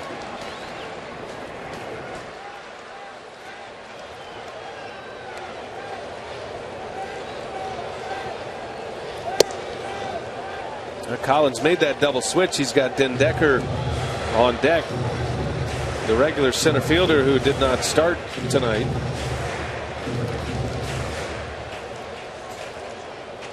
Starts with Recker, then Den Decker, and then Daniel Murphy. Lohse has pitched to Jem, trying to get through this 8th inning, and a pop-up foul and out of play. Brewers Reds tomorrow night. Cincinnati beat the Dodgers tonight. Zach Greinke losing in Cincinnati for the first time in his career. Reds are 3 games under 500. Brewers are 12 over, trying to push it to 13 over with a win tonight, which would match their season high. They were 20-7 at one point. So baseball got loose in the outfield. Time is called.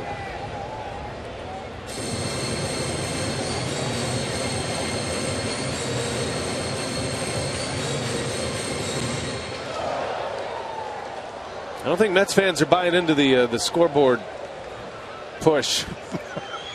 That was a little bit of a weak effort. Here's the 2-2 in the air. Mark Reynolds, expansive foul territory, makes the play for out number 1. I got excited listening to it. Well, the music was up and loud, and you were thinking that's going to be great, and then there was hardly a hoot. Right.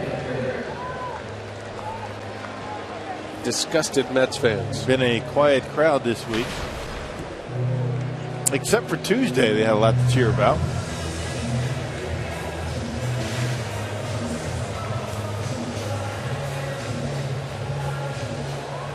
So here's Matt Den Decker, speedy center fielder, just into the game defensively last inning, his first at bat.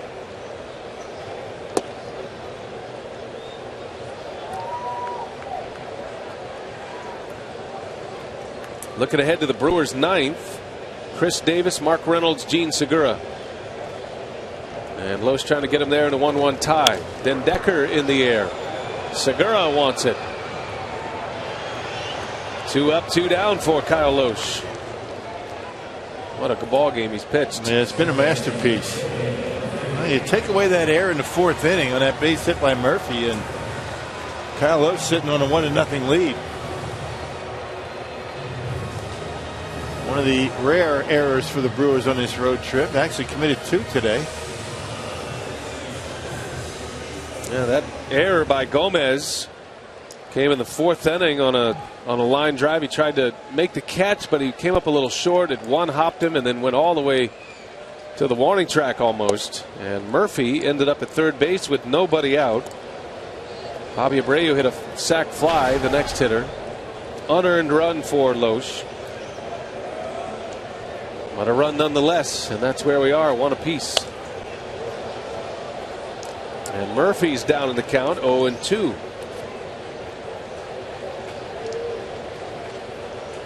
Lohse's spot in the batting order is due up 4th in the 9th.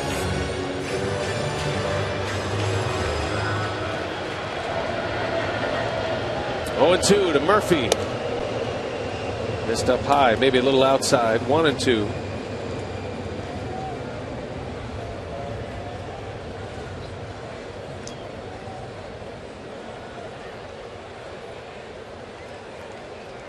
2-strike pitch. Bounces one in. Lucroy blocks it just in case. Angel Hernandez thanked him. That was ticketed for the home plate umpire. And Lucroy took it.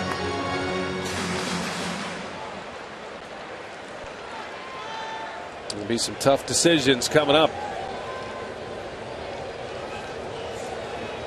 And Murphy to the opposite field. Davis is right there, and he'll be the man that gets us started in the 9th. We're tied at 1. Lohse with another gem, and we'll see if Chris Davis can do some damage. 10 home runs on the year. The Brewers tied with the Mets as we go to the 9th.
What a pitching performance tonight.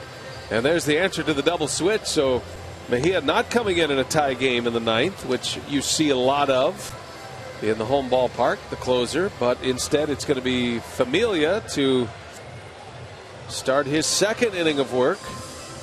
And the Brewers will have Chris Davis, Mark Reynolds, Gene Segura all tied at 1. Looking for a run. Bring on Frankie Rodriguez. Get out of here with a win and head on back to Milwaukee, Wisconsin. Yep, load up the airplane with a 2-1 win. That sounds good right now. Davis with a hit tonight, a single. He's walked.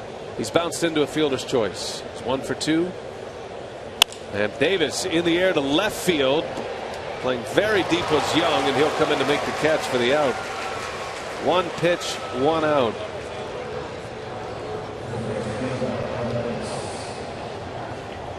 Has been the way the game has gone. A lot of first pitch swinging, quick innings tonight, but a tie game. Here's Mark Reynolds.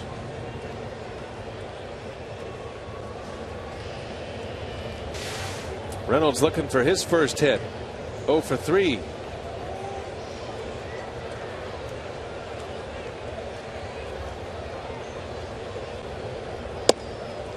Buckled his knees with a breaking ball in there for strike 1. He throws in the mid to upper 90s with that fastball. It just flipped up a slider right down the middle as a hanger, but you're not going to be looking for that pitch.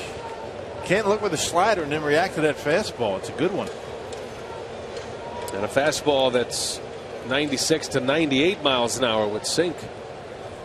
There's another breaking ball, and Reynolds cannot check a swing. Or did he? I guess he did. 1 ball, 1 strike. I thought Angel Hernandez raised the thumb on him, but I guess not. Surprised they didn't ask down at first base.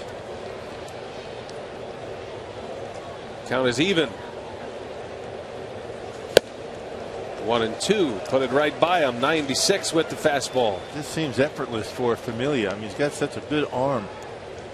Big, tall right-hander. Uses his legs very well. Doesn't really look, and Doesn't seem he puts out the effort for a guy that throws that hard. Just a natural delivery and blows it right by at 97 that time. 2 up, 2 down. Strikeout for Familia. And he's retired all 3 batters he's faced. Bullpen has struggled for the Mets this year, but you can't tell the Brewers that. These guys have been pretty good. Fastball up and in. Good luck at 97 miles an hour. This Mets bullpen has 16 losses on the year, the most in the majors. And if the Mets lose tonight, they're going to have another one on the board. They have a loss in 5 of their last 8 games. 2 outs for Segura. 9th inning in a 1-1 game. Mets will have Abreu right and Duda due up in the bottom of the 9th inning. Strike to Segura. 97 on the black.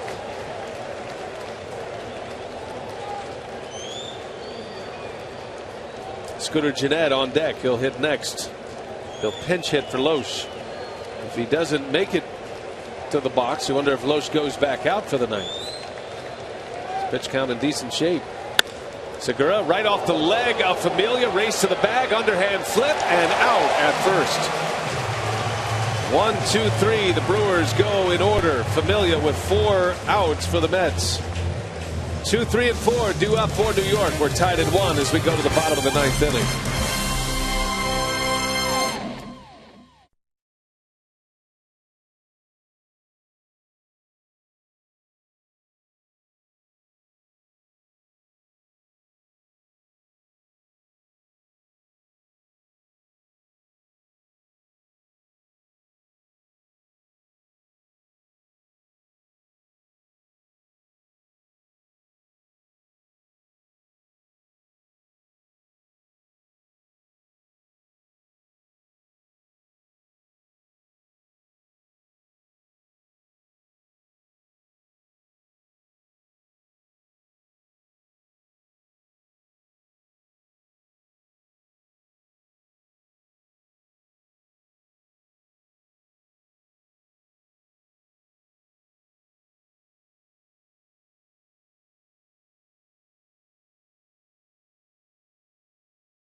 Done for the night. 8 strong innings this evening. He's in our shining moment.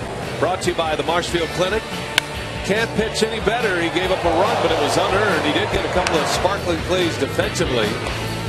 But Lohse exits this game without a chance at a victory tonight. But a nice bounce back for him. Yeah, well, after a very rough outing against the Pirates, 8 runs in 5 innings. Lohse on the top of his game. This is the Lohse that we've seen just about all season long. All 4 pitches working for him extremely well. Unfortunately, Jonathan Lohse was just as good.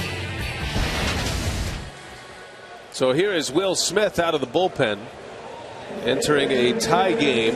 Renicky will try to get an inning out of Will Smith. Hope to push this into extra innings tonight at Citi Field. Yeah, Smith appeared in last night's ball game to a scoreless inning, gave up a base hit.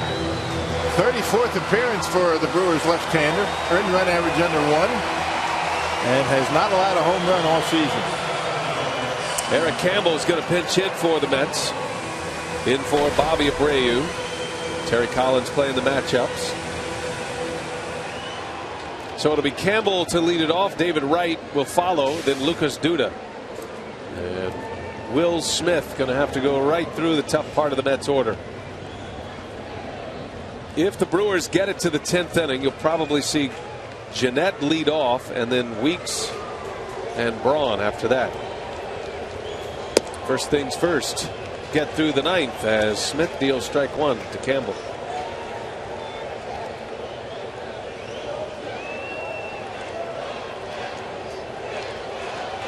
Campbell pinch hit yesterday. Was 0 for 1. Not an easy assignment, especially against a guy like Will Smith. When you haven't played much, at bats have been rare, and you've been sitting all night tonight. Stepping into a spot in the 9th inning against one of the game's best relievers this season in Smith. A fastball right by him at 94. Well, yesterday's appearance for Will Smith was a good one. He didn't allow a run, but really struggled with his breaking pitch. Had a tough time throwing it for strikes. What made his pitches when he needed them most. Smith threw 14 pitches yesterday, 8 of them for strikes. Normally has much better command than that, but he did get through a scoreless inning. That's his pitch. That slider. He's got a great curveball, and he's got this wipeout slider that he's been getting a lot of strikeouts with, especially against left-handed hitters. He's been getting so much work. He was coming off a time when he had 3 consecutive days off. Maybe just didn't have quite the feel for it last night. Yeah, that's a good point.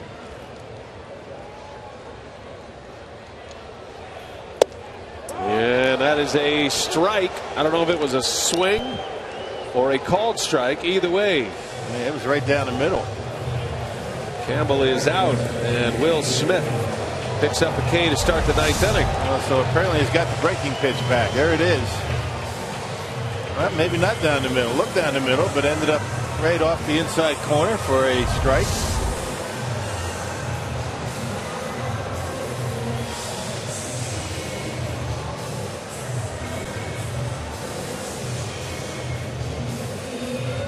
We talked a lot about the potential all-stars as position players. Will Smith pitching like an all-star. You certainly got to put Frankie Rodriguez in that discussion at this point. Smith deals strike 1 on the outside corner to David Wright.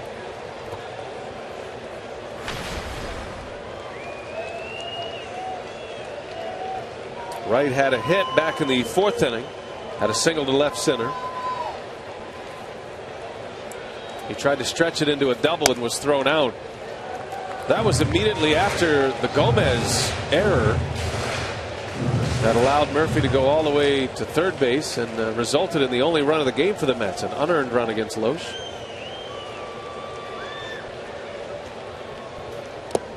Swing and a miss. Wright chases one. 1 ball, 2 strikes to count. And the more work he gets, it seems like the better he gets with that breaking pitch. He was hanging him yesterday, kind of spinning up there. Not much of a break, but much different tonight.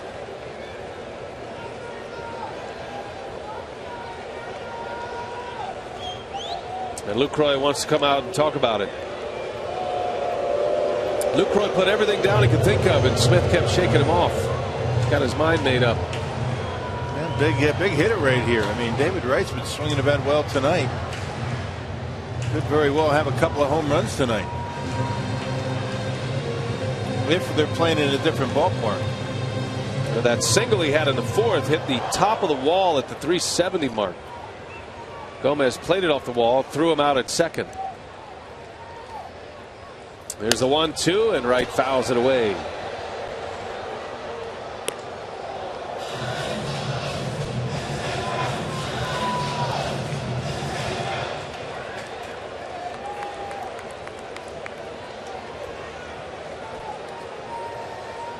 Tried again, another 1-2 offering from Will Smith.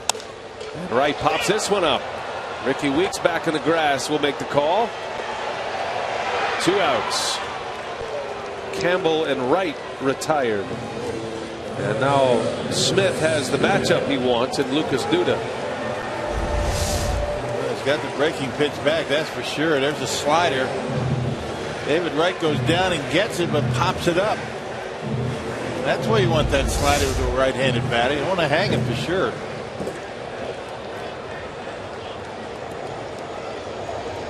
Duda 0 for 3. Weeks robbed him of a hit in the 2nd inning. He has grounded out all 3 times at the plate, and he has pulled the ball all 3 times. And it's interesting with Smith on the mound, the Brewers don't have the big shift on. With Lohse on the mound, they had 3 infielders on the right side, but not with the lefty. I'm thinking that, Duda might be a little bit behind the fastball, so you don't put Segura on the right side of second base. Cover that area a little bit more.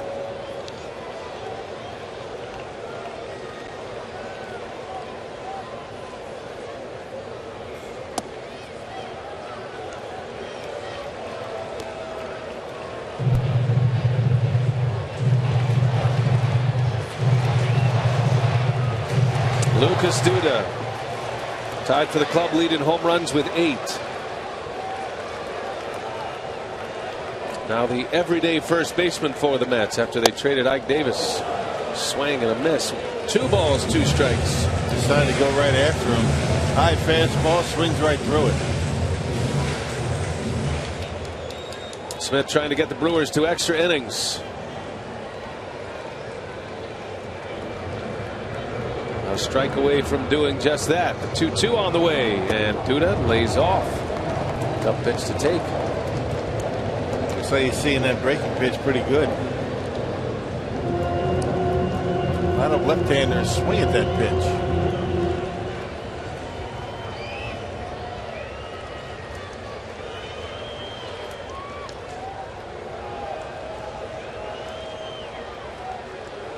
Full count. And Duda fouls it back, but with a fastball that time. Tough at bat. Tomorrow's opponent, the Cincinnati Reds, beating the Dodgers this afternoon in Cincinnati. Relaxing in Milwaukee, awaiting the Brewers series to begin tomorrow. Garza will get the ball tomorrow for the Crew. 3-2 again, and Duda lays off. Got to give him credit there. Yeah, good at bat. Duda draws the walk, and there is the potential winning run at first base for the Mets with Chris Young coming up. You can't blame Will Smith for trying to get him to chase down in the strike zone. Last thing you want to do is hang that slider up in the zone and give Duda an opportunity to knock one out of the ballpark. So a struggling hitter in Young, but a guy who has been a big power hitter in the big leagues in his past.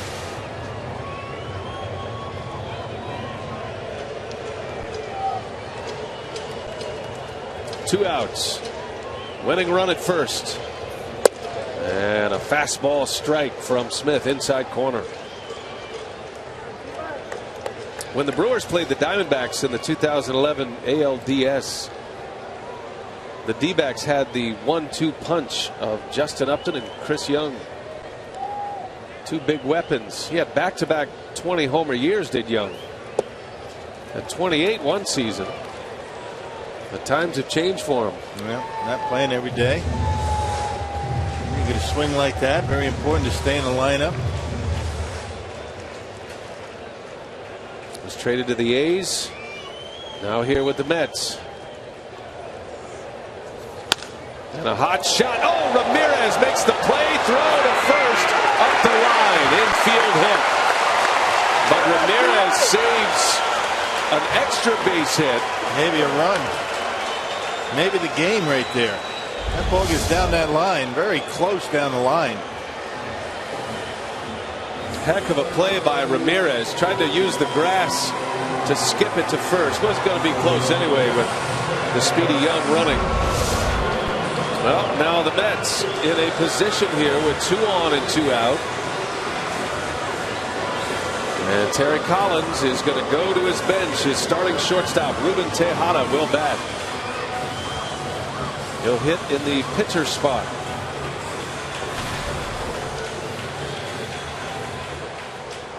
Tejada's hit leadoff the last 2 days, and he has been one of the hottest hitters the Mets have had recently. Yeah, tough out. Yeah, as you mentioned, tough to strike him out.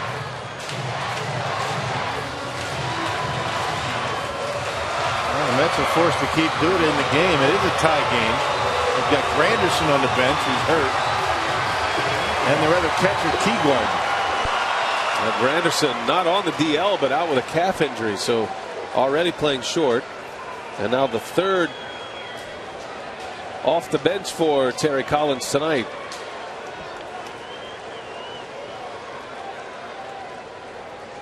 Ruben Tejada.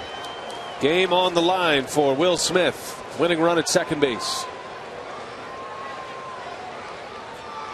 And a bouncing ball to third. Ramirez will go across the diamond in time. Inning over. Smith gets the pinch hitter on the first pitch. Extra innings we go.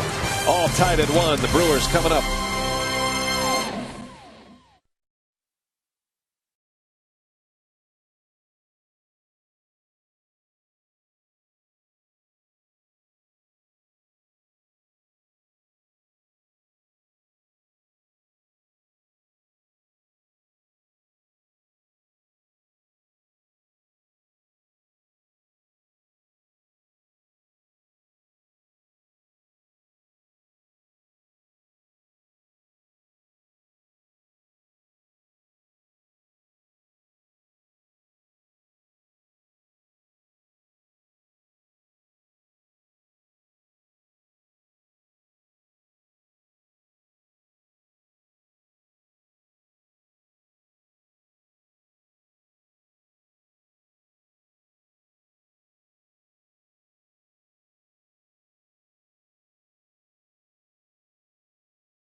Jack Link's Beef Jerky, feed your wild side.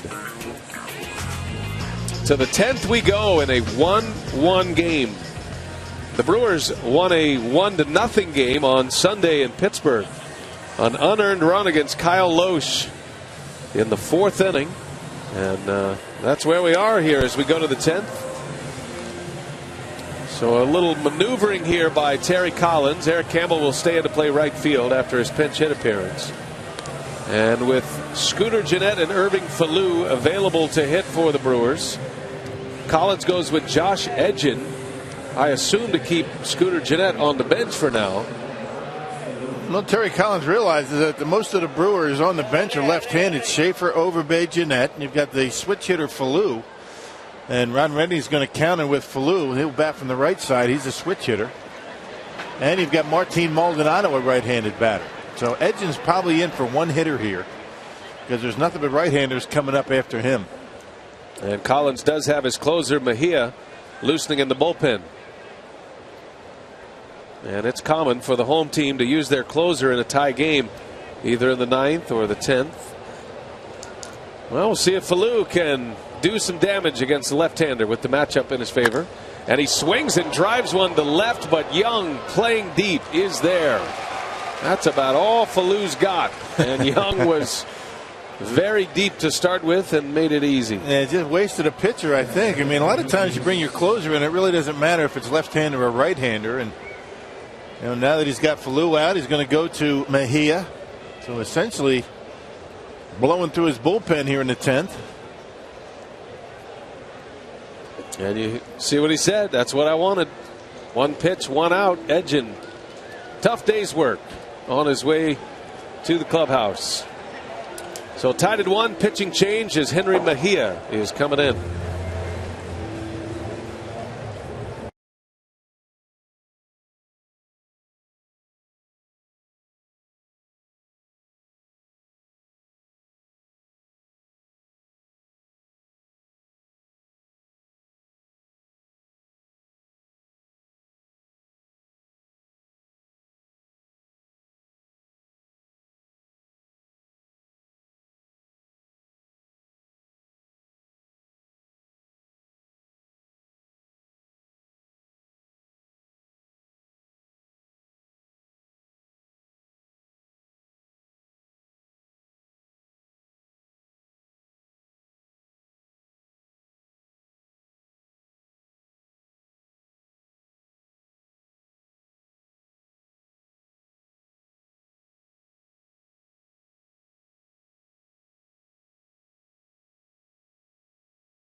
Blue flies out to left. Terry Collins going with his closer now with Weeks and Braun due up. Brewers back at the top of the order. We're in a 1-1 game in the 10th. And there is Mejia. Non-save situation here. He's trying to get his club to the bottom of the 10th, still tied. Now you can see the strikeouts to walks, 53 punch outs and 26 walks. That's a lot of walks for the Mets closer. Striking out over 9 batters per 9 innings. He's had a rough time of it, giving up 6 runs in his last 5 outings. Brewers are looking for just 1 run here. It'll be Ricky Weeks with 1 away. Edgin comes on for just 1 batter. Those 1 pitch and gets an out. Falou retired.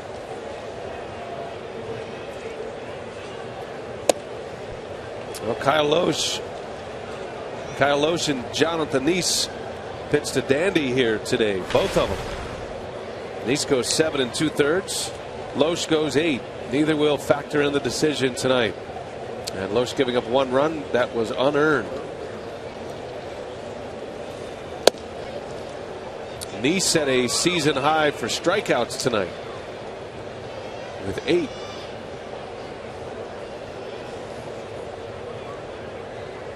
Has not been a tally since the 4th inning.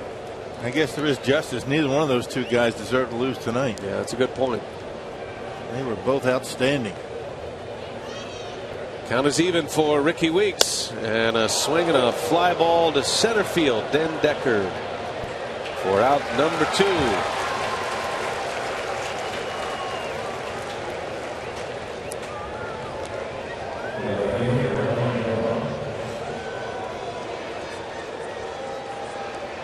Two up, 2 down. Edgin and Mejia getting the 2 outs, and now Mejia will face Ryan Braun, who is 0 for 4 tonight, but always has a flair for the dramatic, does Braun. Had a couple of late road home runs in Pittsburgh in April.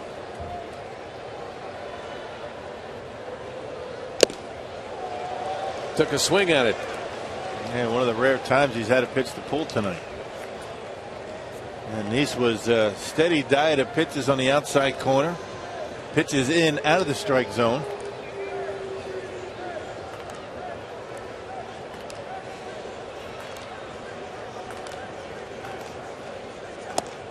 Oh, and 2 the count.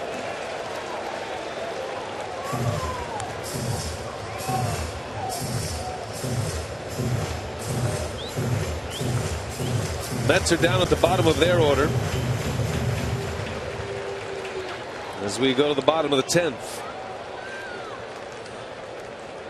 0-2 to Braun, way outside.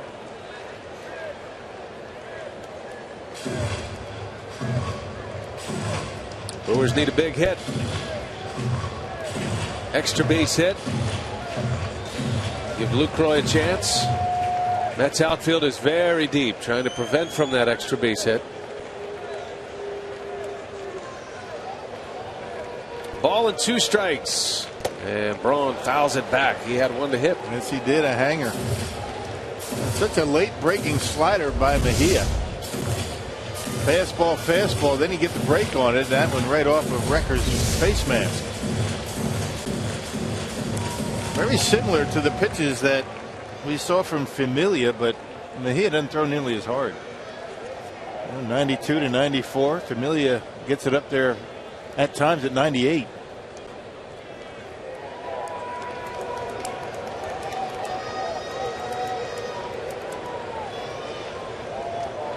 Braun with 9 home runs this year. The first 7 of them were on the road. 2-strike pitch. Braun bounces 1 foul.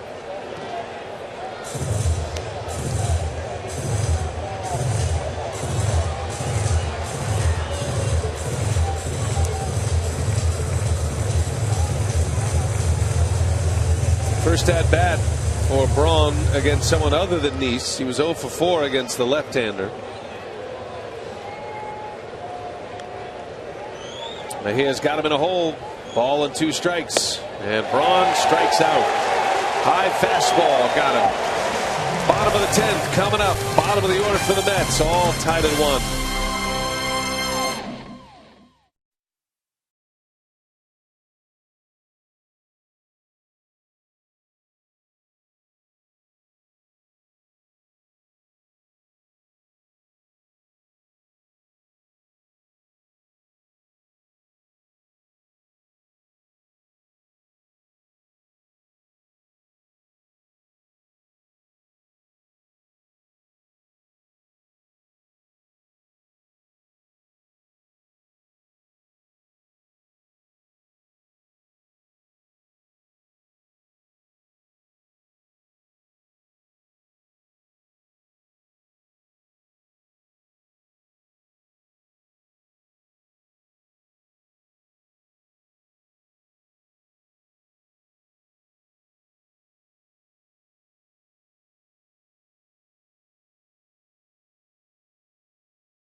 Off the 10th inning, gets the final 2 outs, set up to pitch the 11th if we get to that point. All tied at 1. We go to the bottom of the 10th inning, and the Brewers have a new pitcher on the mound. It is Brandon Kinsler, ready to face the bottom of the Mets order and hoping to send this one to 11. Yeah, Kinsler last pitched on Saturday against the Pirates and tossed a scoreless 9th inning. Gave up a hit, struck out a batter. See his numbers. 25th appearance for Kinsler. Yeah, starting to get back into form after struggling when he first came off the disabled list. A .338 earned run average. Doesn't have the strikeouts this year, more the ground ball pitcher. Kinsler was on the DL in mid-April, had a strained right rotator cuff.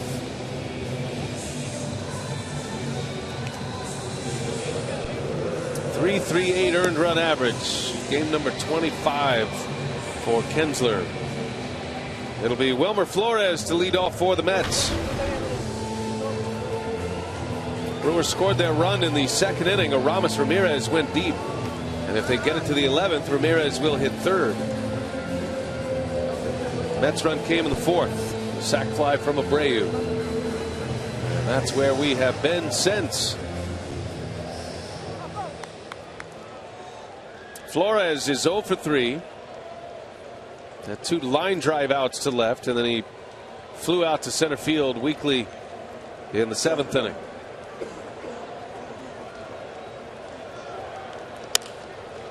Right 2 weeks. Got in on his hands, and Kinsler with 1 pitch and 1 out. We've seen a lot of those tonight. Yeah. First pitch out. And that's very aggressive. Up there at the plate. Another team that walks a lot. Lead the National League in walks. They've only walked once. That was that walk that Will Smith issued to Duda. Brewers pounding the strike zone. The Mets attacking early.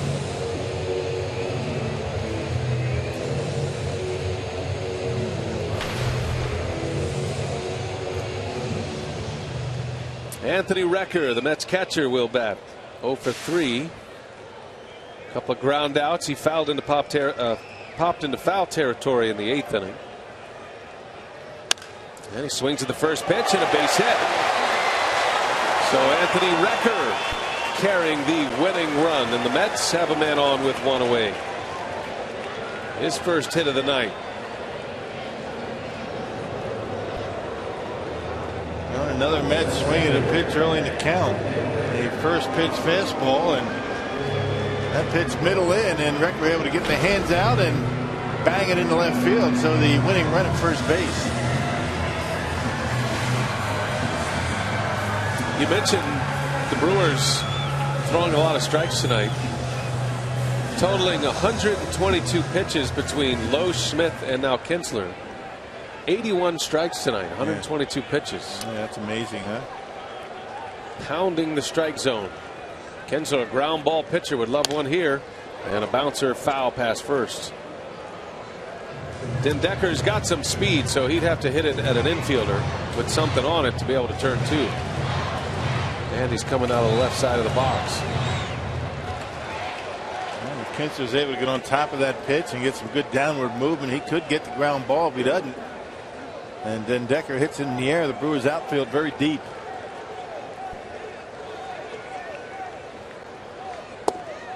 Strike. In there with a fastball. It's 0-2 on the Mets center fielder. His second plate appearance. Came in defensively on a double switch. Had to pop up his first time at bat. That was in the 8th inning. We're in the 10th in a 1-1 game. Last game of this series. Brewers trying to win the series with a victory tonight.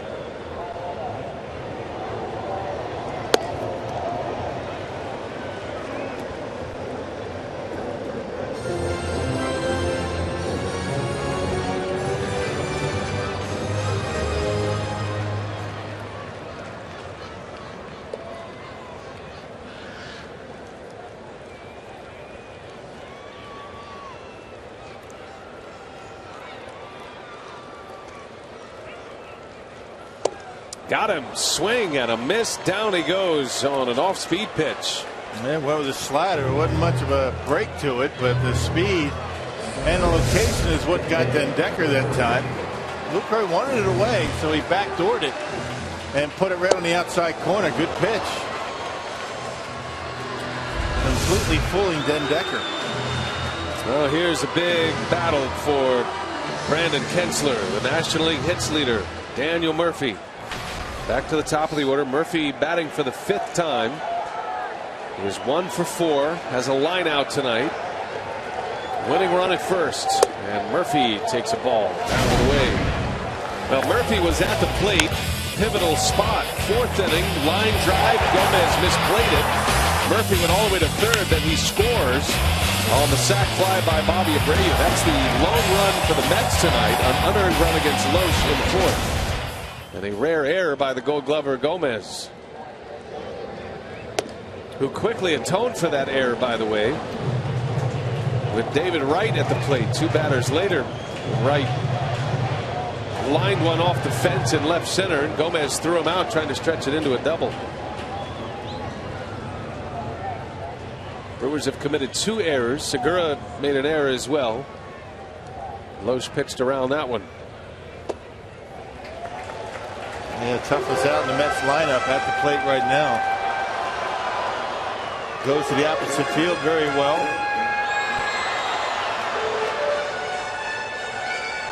And you got Campbell on deck. Man, you don't want this guy at the plate to beat you here.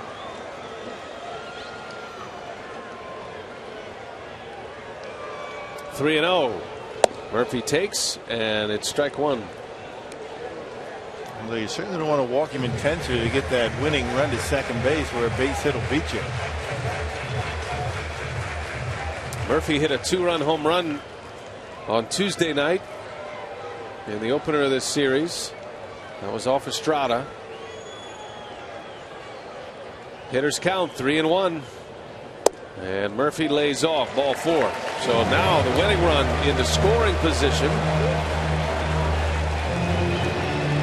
Recker to second, Murphy at first. And Lucroy wants to talk about it with Kinsler, with Campbell coming up. Well, there's going to be an extra base hit off the bat of Murphy that could potentially win the game. Now it's only a single. It's one of those situations for Kinsler and Lucroy with Murphy at the plate. Don't give him anything to hit, but don't walk him. One of those good luck to you situations.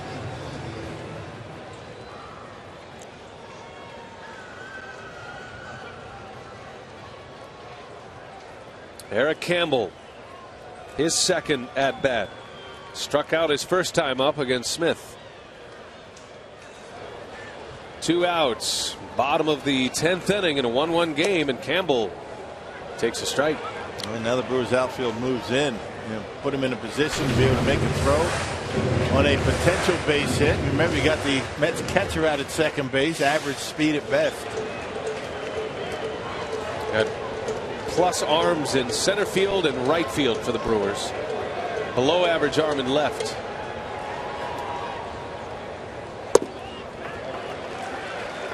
This is the guy you want. You got David Wright on deck. You don't want to have to mess with him. So you figure Campbell's going to get something to hit.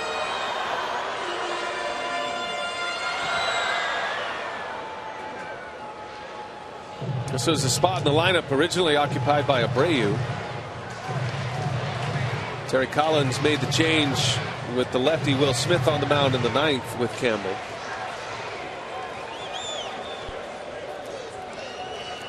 And now it is the Brewers who have the matchup. 1 ball, 1 strike. Kinsler with the winning run at second base. And Campbell rolls one to third. Ramirez right on the bag. Kinsler puts up a 0. We play on at Citi Field. The Brewers coming up. Lucroy, Gomez, Ramirez, all tied at 1.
Wild side.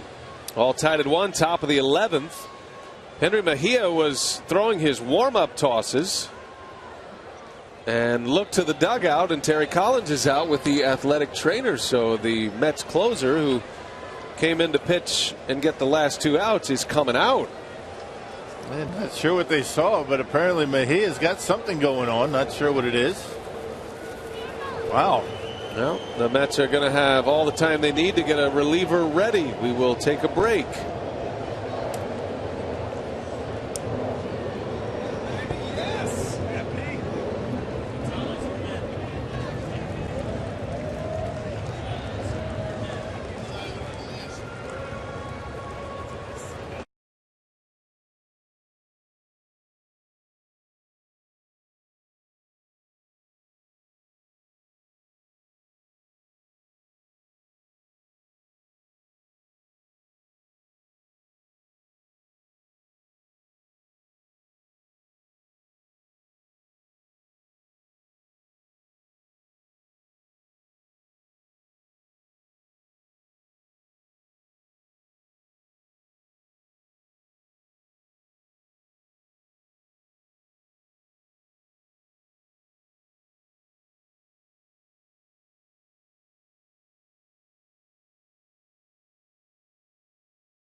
All season long, Jack Link's Beef Jerky. Feed your wild side. Well, Henry Mejia went out to the mound, and an injury has sent him to the clubhouse. So it's going to be Gonzalez Hermen on the pitch for the Mets, and he'll get as many as he needs to warm up because it is an injury replacement. Rock, what do you have on young Gonzalez Hermen? Yeah, he was on a disabled list. They put him on the DL on May 21st. He had a virus. Not specific as to what the virus was, but activated from the 15-day disabled list on June 11th.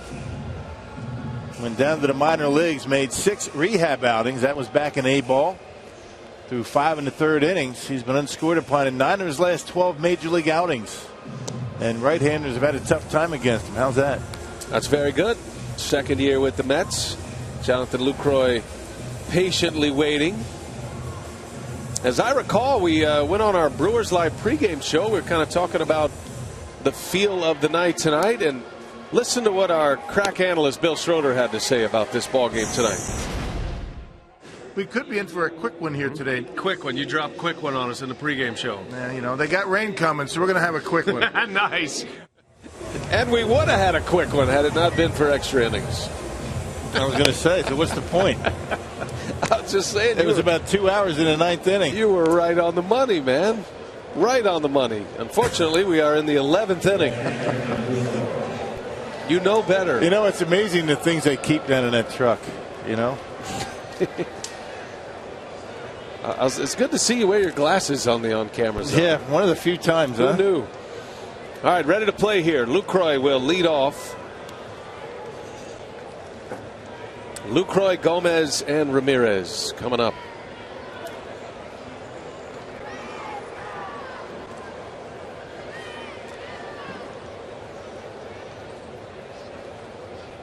Gonzalez Hermen on the mound for the Mets. And the injuries continue to stack up for New York. Mets have already lost their closer for the year, Bobby Parnell. There's a strike to Lucroy. Didn't agree with the call from Angel Hernandez.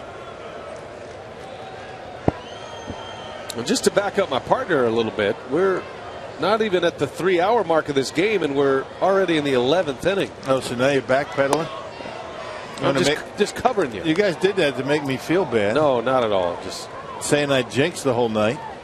Well, that's still possible. This game's not over yet.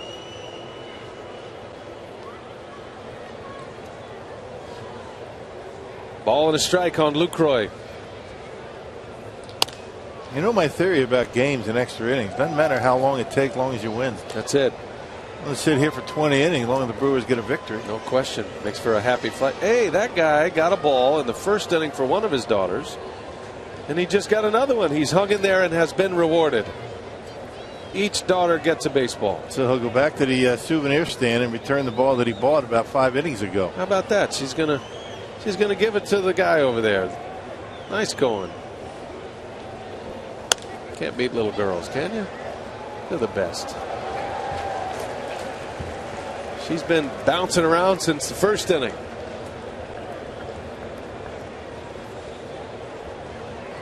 It's always better to give than to receive.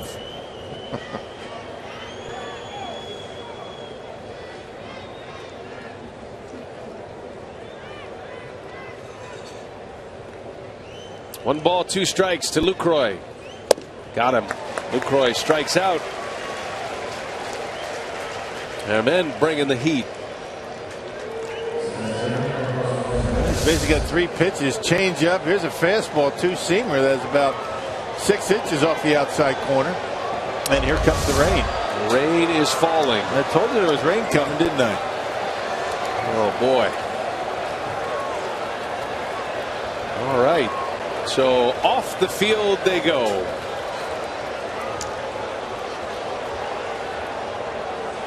Angel Hernandez asking the tarp crew to put the tarp on. David Wright's kind of arguing that let's just stay and play.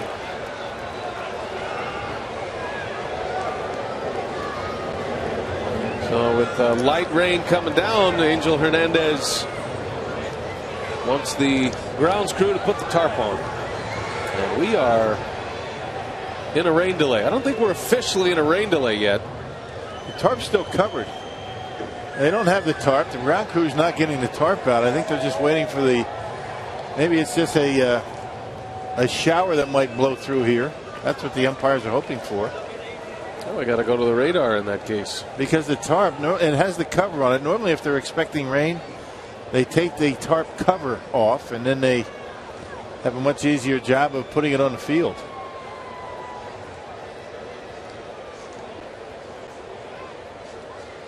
That's the crew chief, Gary Cederstrom.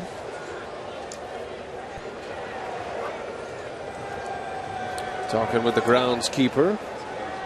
And there's been no motion to pull the tarp. I think, yeah, he's coming out with the radar. I think the grounds crew is optimistic. Could be wishful thinking, but I think it's slowing down already. I agree with you. There's no urgency to put the tarp on. I'm with the ground crew. It's going to stop. It's got to stop. Grounds crew saying, get those guys back on the field.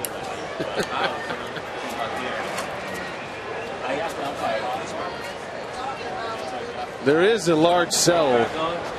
They're waving them back. They're waving them back out. That's back a good on sign. the field, boys. Here we go.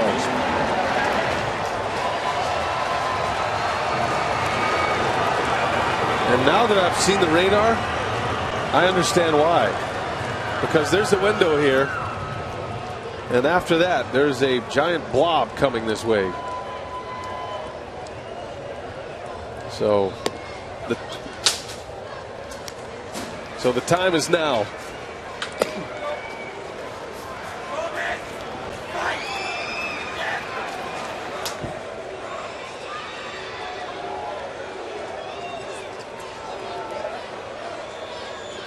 Now they're going to let Herman take some warm-up tosses again.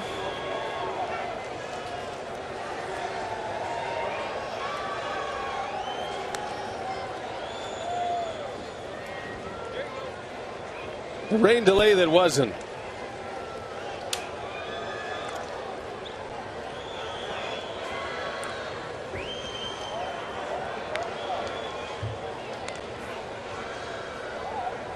Gomez digging in.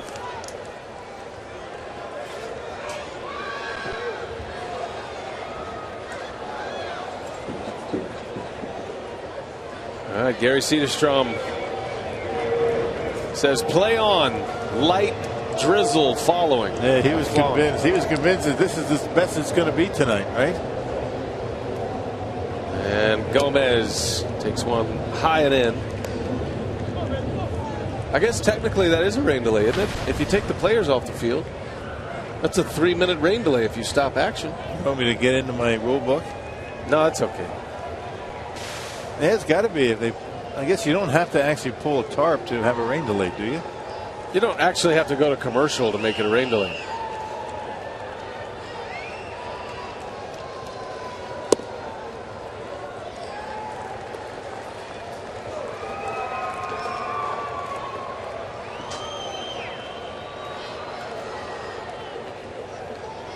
Umbrella's out. Gomez takes a strike. We'll see if the Brewers can string together some hits. I like the optimism there. Yeah, Brewers need to get something going against this Mets bullpen. They have been stymied. And Carlos chases one. Back-to-back strikeouts for Herman. Mets bullpen has been unscored upon. Actually, they gave up one run. That was first game of the series on Tuesday, but that's been it. Good slider that time by Herman to get Carlos Gomez. 2 outs, 2 strikeouts for the Mets hurler, 26 years of age. Here's Ramirez, and he swings and lines one foul.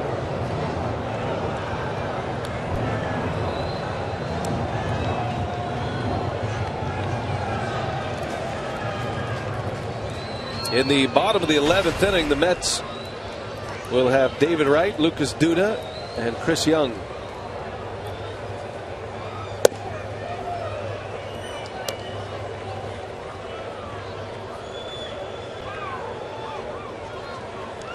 Ramirez hit the home run way back in the second.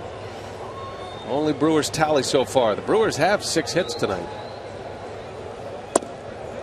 That one's a strike. Outside corner. Ramirez disagrees.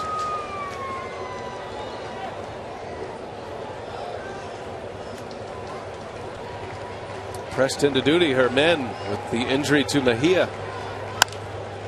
And a pop up. Back is Duda. Foul grounds, and that will retire the Brewers in the 11th. Mets coming up. Bottom of the 11th inning. Wright, Duda, Young, duel.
Try to dry out as much as they can. Just a light mist falling now. There is a front coming. There's a giant cell coming this way. Not sure how long it'll take to get over Queens, but we play on here as we move to the bottom of the 11th inning.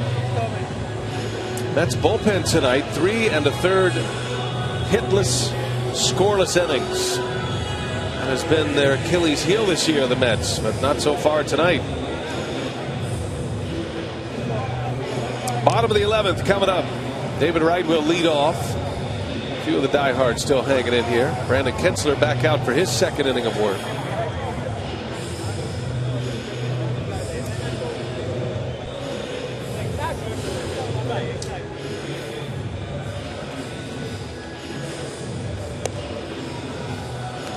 Had one of the shortest rain delays I can ever remember. A 3-minute rain delay. Angel Hernandez, the home plate umpire, had started to rain. He sent everybody off the field. And then the grounds crew came out. The head groundskeeper came out with his smartphone and said, no, look, here's the radar. We're okay. He told Gary Cedars, I'm not pulling the tarp. It's not going to last, so get him back out there. That's right. The ground crew knows all. Yeah, good for them. Yep. They stuck to their guns. And they were right. So a little bit of a delay here as Kinsler couldn't throw his warm-up tosses until the grounds crew fixed up the mound a little bit. Nothing like a little kitty litter on a big league diamond to get it ready. These fields are amazing. They can absorb a lot of rain.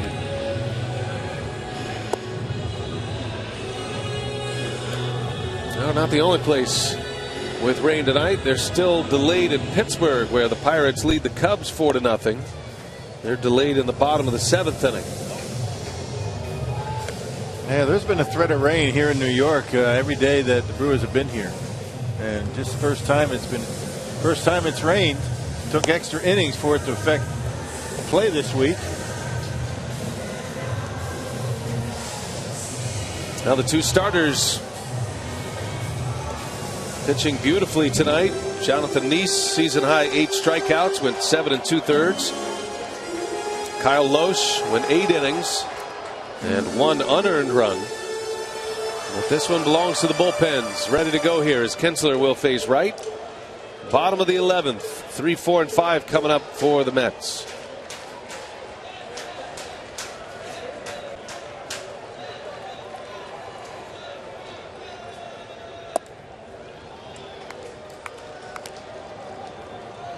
David Wright at that drive into left center in the 4th inning. He missed a home run by just a couple of feet. Ended up getting thrown out at second trying to stretch it into a double. So a long single for him. His only hit of the night. He's 1 out of 4. Aside from that single off the wall, had 2 long fly ball outs that would have been home runs at Miller Park and most other parks in the big leagues. And the weather tonight has certainly not helped the ball the way it's been carrying. And you kind of get accustomed when you're in this ballpark. Anything in the air you figure is going to be an out, and it normally is. 3 balls, no strikes on Wright. And taking all the way, takes strike 1.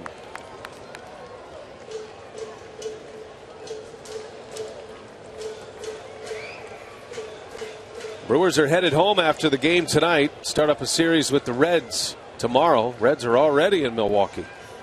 Hanging out with their feet up. There's ball 4. Wright draws the walk, and the winning run is aboard again.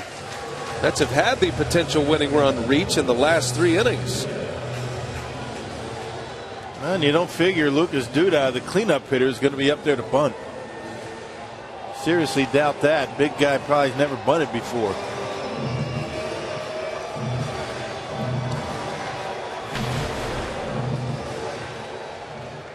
He does not have a sacrifice bunt this year. No surprise.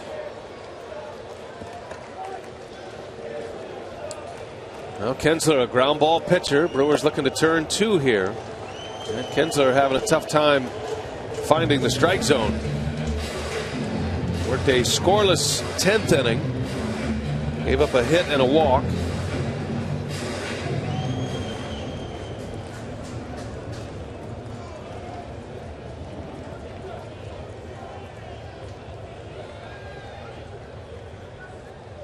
If you're wondering, Duda has 1 career sacrifice bunt. That was in 2011. He's up there to drive the ball. The Brewers have their outfielders deep, trying to cut off an extra base hit.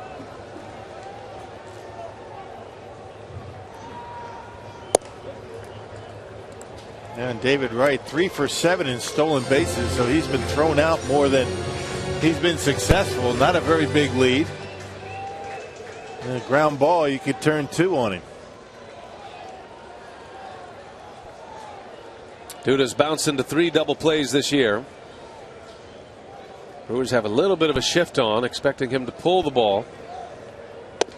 And that one's up and away. 2 balls and a strike. Kinsler falling behind the first 2 hitters of this inning.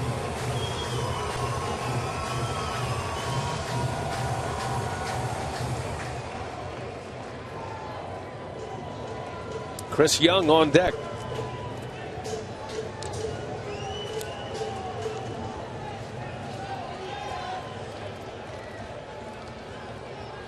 There goes Wright, and Duda swings and misses, and the throw is late. Wright steals second.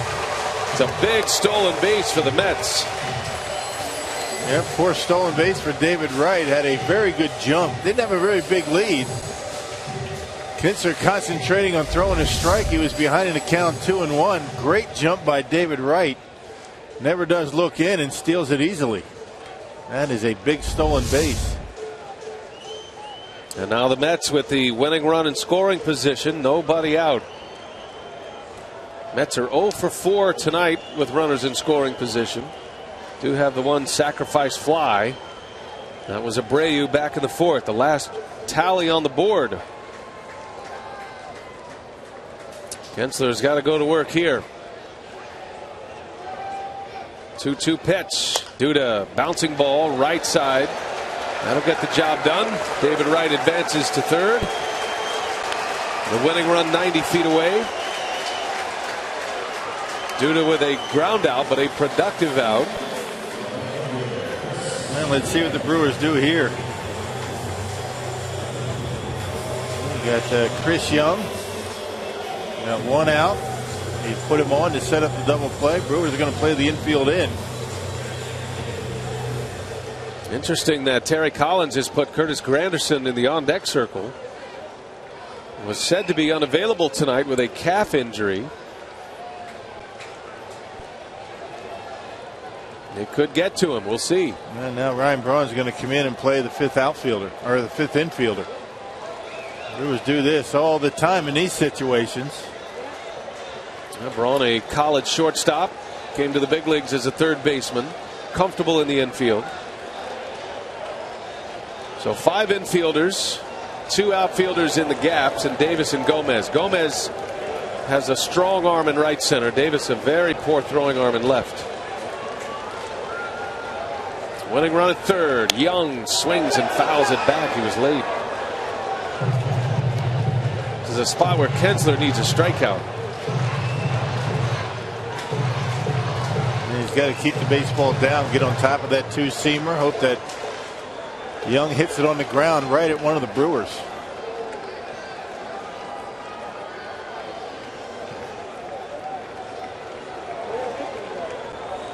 No balls and a strike. And that one is low. Sinking fastball from Kinsler. 1 ball, 1 strike to Young. Young reached on an infield hit in the 9th inning. And a little roller towards third.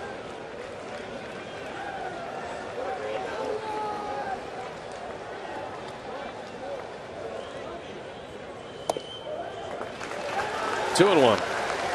Young showing good patience up there. Brandon Kinsler doing what he has to do, keeping the baseball down.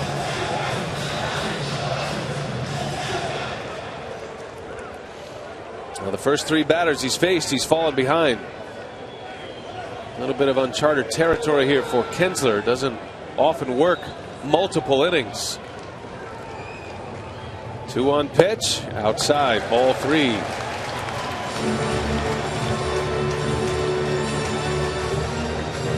Well, you take your chances with Granderson next. Maybe give yourself a chance at a double play to get out of the inning. You know Granderson's not running well. He can't run all that well. You're right. 5 infielders, 2 outfielders. Kinsler delivers, and Young takes ball 4. Second walk of the inning. And 3rd issued by Kinsler in his appearance. And here comes Granderson.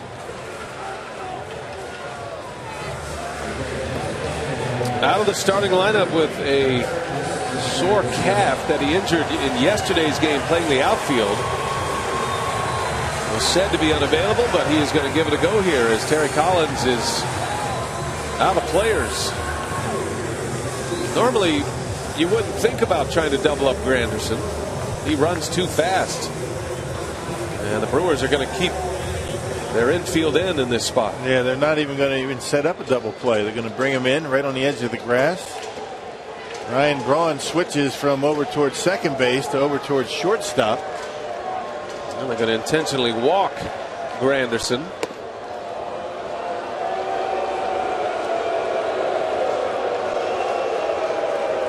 Well, leave it up to the youngster, Flores.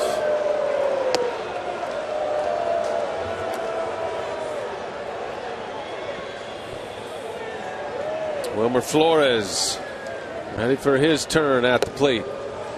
You got to be alive for the squeeze. Flores 0 for 4. He's hit the ball hard a couple of times. A couple of line outs to left. All right, here we go. Bases loaded.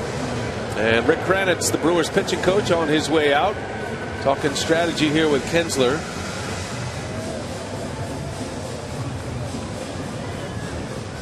Now we're going to keep playing the odds a little bit here with the 5 infielders.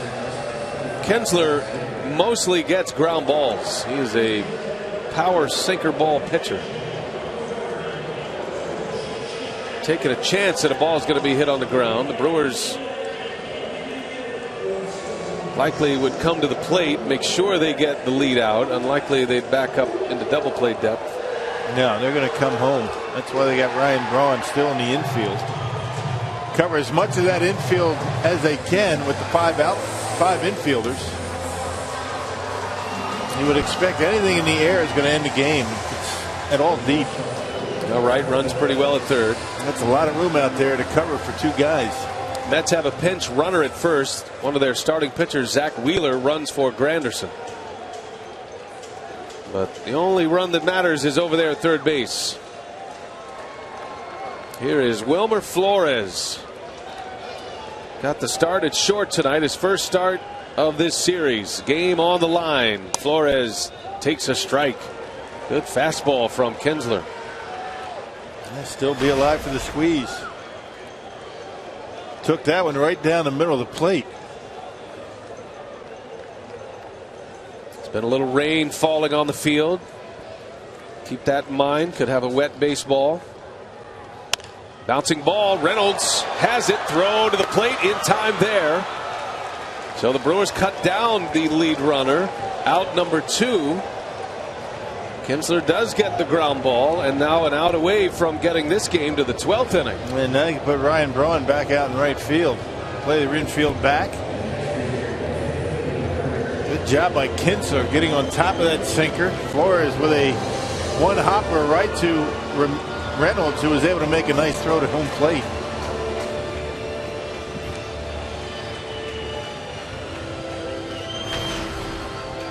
Anthony Recker, Mets catcher, had a single his last time up. It was a ground ball that found a hole between third and short.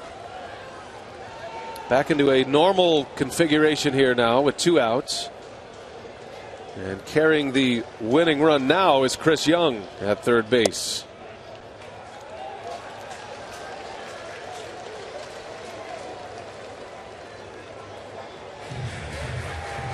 The 2 spots in the order for Terry Collins where he went to his bench to start the game tonight, in Flores and Recker at short and behind the plate. Those 2 spots come up with the game on the line. There's a strike. Well, they got one man left on the bench. That's Tegar and the other catcher. So the Mets cupboard becoming bare. The Brewers are well stocked still in this game. They've only used one. That was Falou. But you got to get to the 12th inning. If you can outlast them, Brewers in much better shape in the pitching department as well. Remember the injury to Mejia, out of the game with back tightness. They had to go to Herman last inning. 1 ball, 1 strike. 2-1. Recker knows Kinsler's got to come in there. No place to put him. Kinsler's been behind everyone, trying to plow his way through 2 innings. He has walked 3 in this inning, 1 intentional. He's walked 4 total in his 2 innings so far.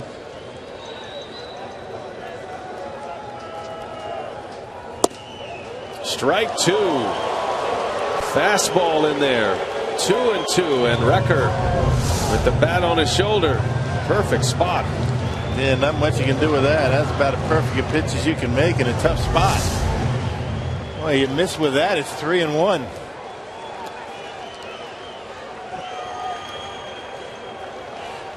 Kinsler mostly fastball slider. Does have a changeup. We'll see what he goes with here. Big decision. 2 balls, 2 strikes. Good speed at third, and Young, the pitch on the way, and a strike called outside corner. And Recker is barking, and he's thrown out of the game. Recker screaming at Angel Hernandez. And the Mets will have to make a change and use their last available player. Brandon Kinsler strikes out Recker, pulls the Houdini act to get out of the inning. The Mets strand the bases loaded, and we go to the 12th, still tied at 1.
Bases loaded, 1 out, 5 infielders.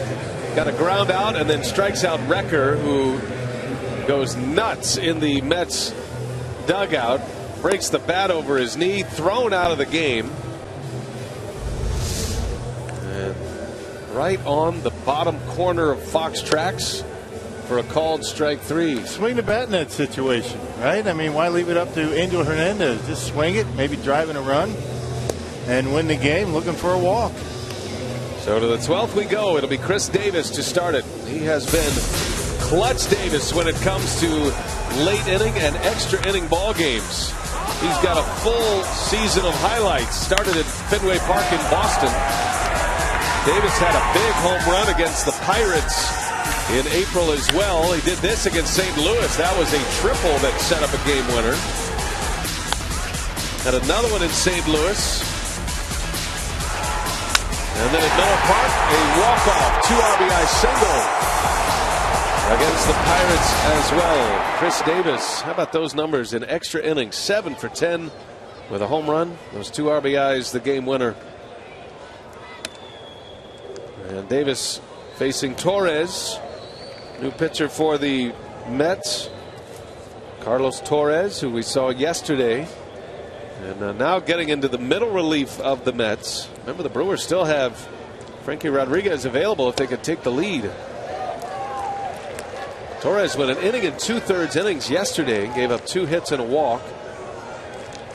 Yeah, those 34 appearances are tied for second most in the major league, so he's been used quite a bit, and he's been very effective. More strikeouts in innings pitched. Davis, high pop up. And it'll be Flores to make the catch for the first out. A record thrown out, so Teagarden is in the game behind the plate. Good thing Terry Collins didn't use his catcher to pinch hit. Right. Well, he would have to use a position player. There is nobody left on that Mets bench as far as position players go, and only 2 pitchers. Dana Evelyn, Vic Black, the only remaining down in the bullpen. Here's Mark Reynolds. This Mets bullpen has been spot on here ever since Anise was taken out. Mets bullpen has not allowed a base runner so far tonight. It's 11 straight retired. Bouncing ball back up the middle, and that's going to get through, a base hit. So that snaps the streak of 11 in a row. Mark Reynolds is aboard with his first hit. I'm going to keep saying that. Well done. Threw the jinx on him. Base hit for Reynolds. A roller up the middle. Able to get on top of a high fastball. That'll bring up Segura. Every now and then you'll see Mark Reynolds steal a base. Actually had a 20 stolen base season one year in the big leagues. Jeanette swinging away early, fouls it back, had a good cut.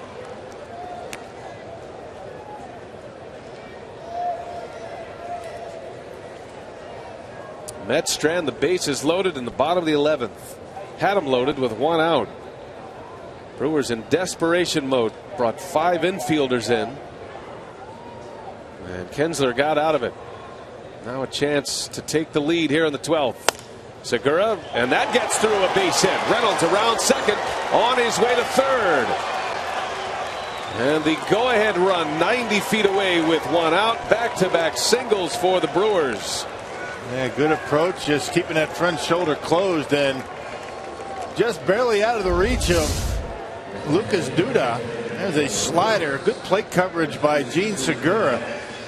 And with Duda holding the runner, not able to get enough range, and Reynolds with decent speed, able to get to third base without a throw.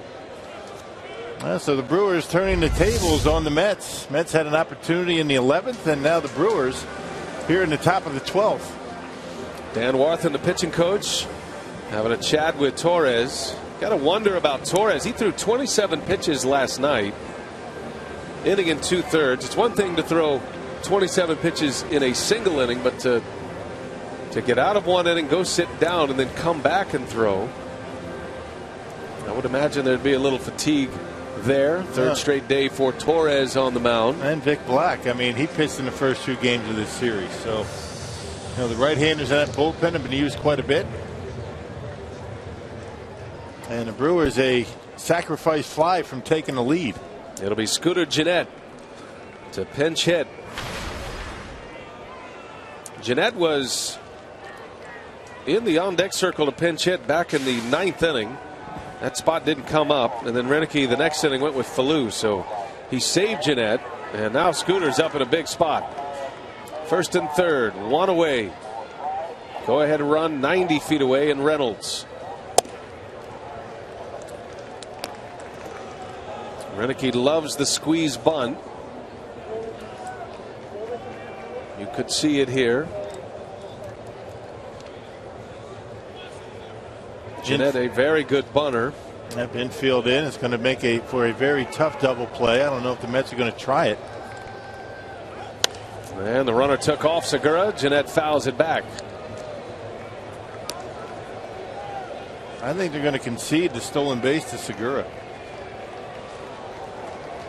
Yeah, neither infielder budged, did they? Segura took off, and the 2 middle infielders stood right there. Let him steal the bag, walk Scooter Gennett, and then go after the right-handed batters for the Brewers. Ricky and Braun. Either one of them have a base hit tonight. Brewers have not had a scoring opportunity since the 5th inning as Gennett takes a ball high.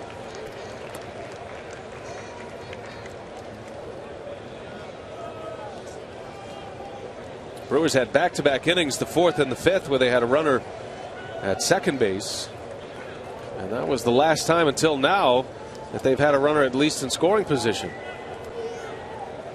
2 balls and a strike, and a pickoff play at first. Segura back. Not a bad idea.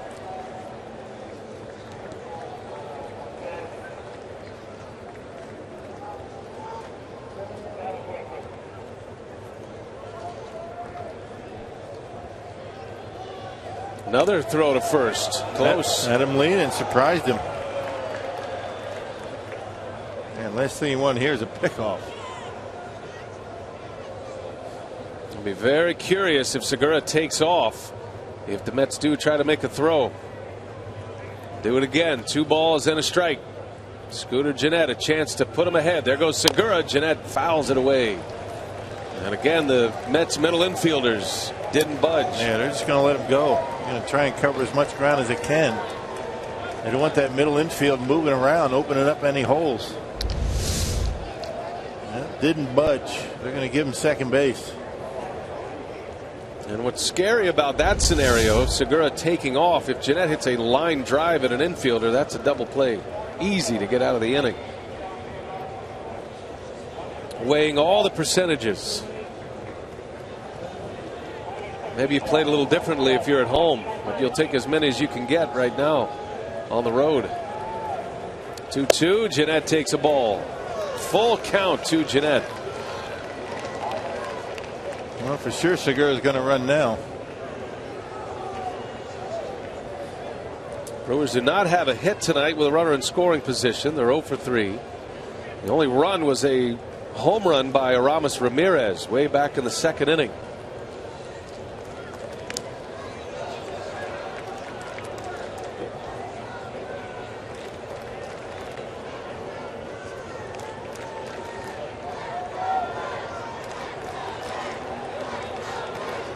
Scooter Gennett pinch hitting. 3-2 count. Segura goes, and a swing and a miss. Torres strikes him out. Wow. Segura ends up at second base. A big punch out right there for Carlos Torres. Like a cut fastball, something like that, right out under the bat of Scooter Gennett. Huge. And now 2 outs. Second and third. A stolen base for Segura officially. And here's Ricky Weeks. A base hit should score 2. But the Brewers need a big one with 2 away.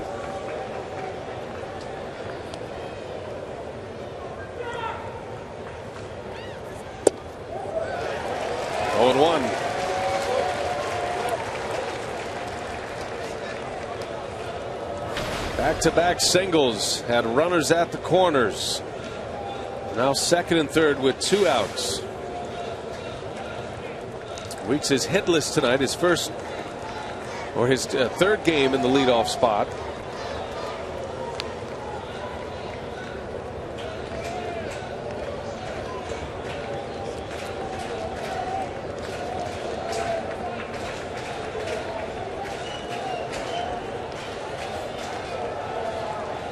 Torres steps off, wants to start over with Teagarden.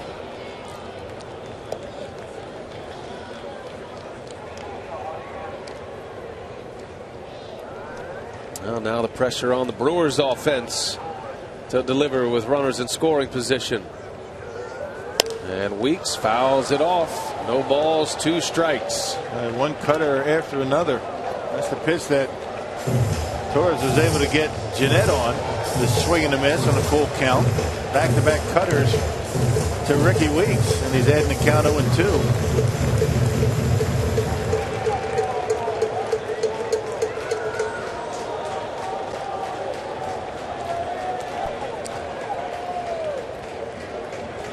No balls, 2 strikes.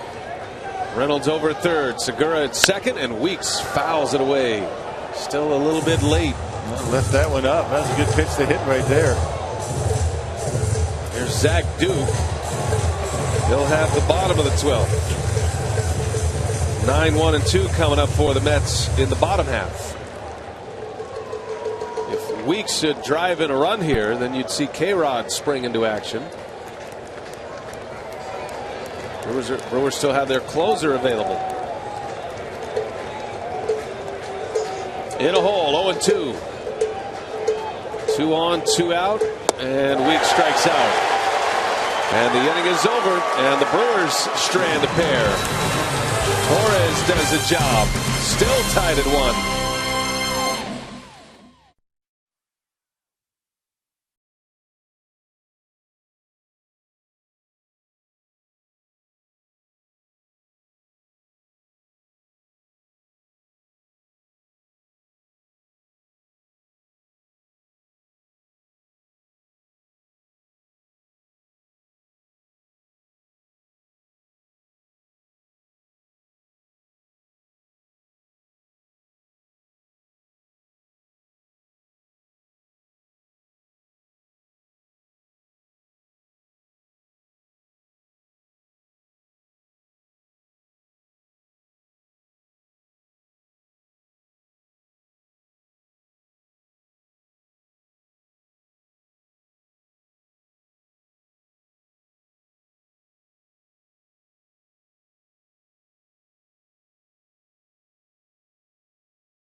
The bottom of the 12th inning, and both teams stranding golden opportunities. Runners at third base, just 1 out for the Mets and the Brewers. Couldn't bring them in. We remain tied, and now it's going to be Zach Duke as the game goes to the bottom of the 12th, all even at 1. He appeared in last night's ball game, but only faced 1 batter. He retired the only batter that he faced. That was Lucas Duda, the left-handed batter. And he stranded an inherited runner. And Zach Duke, outstanding numbers, a 142 earned run average in game number 30 here tonight. He's only allowed the 1 home run. That's big because you don't want to give up a long ball in this situation. Well, the Brewers are pretty well stacked with their pitching. They're in good shape position player wise as well. The Mets are at the end of the line here. So a little more urgency on the Mets. They've used all of their players. They're getting into some of their pitchers that they don't want to use. especially for multiple innings. Tip your hat to Torres, though. Carlos Torres strikes out Jeanette and Weeks with runners in scoring position. So here we go. Den Decker, center fielder, showing bunt. Takes a ball high. Den Decker is batting for the 3rd time already. And he didn't enter the game until the 8th. Came in on a double switch.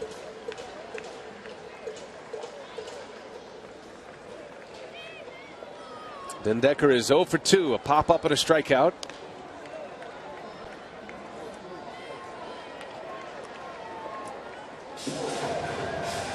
Well, these are the games that stick with you if you don't win them. If you pull it out, you grind one out and come away with a victory, it's all good. My Brewers set up beautifully in the top of this inning, but just not able to make contact and win the ball game. Yeah, some big hacks with 2 strikes from Scooter and Ricky Weeks. Well, that game in Pittsburgh still delayed. That game's in the bottom of the 7th. Pirates up 4-0. A lot of finals in from the big leagues. A lot of day games today. As Duke dips down sidearm, fly ball right center. Gomez, long way to go, and he gets there. Carlos Gomez covering some ground, and 1 gone in the 12th. And do you really get all that excited about any ball hitting the air in this ballpark? I don't think so. Not particularly on a night like tonight. Air's pretty heavy. It had a lot of humidity, some rain, and that's about as routine as it gets for Carlos Gomez. It was easy at the end. He did all of his work early. Right. And good jump, good first step. And bust it to a spot where he thinks the ball is going to be. Here's Daniel Murphy. And a little flare pop up. Segura makes the catch for the out. That was the old wet newspaper sound right there. Right off the end of the bat. A good pitch by Duke. That reminds me of my playing days right there. It's a battle of attrition at this point. Right. Who's going to be able to stay focused the longest to win this game? Here's Eric Campbell, another late replacement, batting for the 3rd time. He came in the 9th inning. Looking ahead to the 13th if the Brewers get there. Braun, Lucroy, Gomez. Zach Duke trying to send him there. The Brewers are 5-3 in extra inning games this season.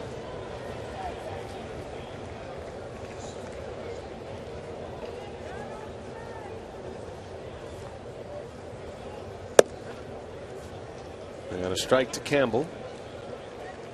The longest game the Brewers have played this year, 14 innings. That was on the road in Pittsburgh in April. And Zach Duke was the winner in that game.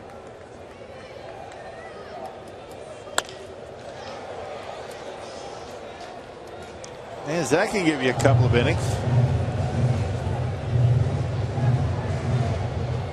So you got Mike Fiers out there. Brewers are actually in very good shape if this one does get ridiculously long. Yeah, pitcher spot is he's in the 9th spot. I mean, got a ways to go before you get to his spot in the lineup.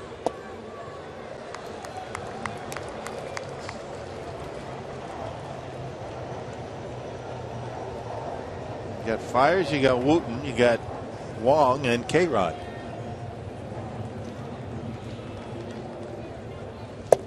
Got him.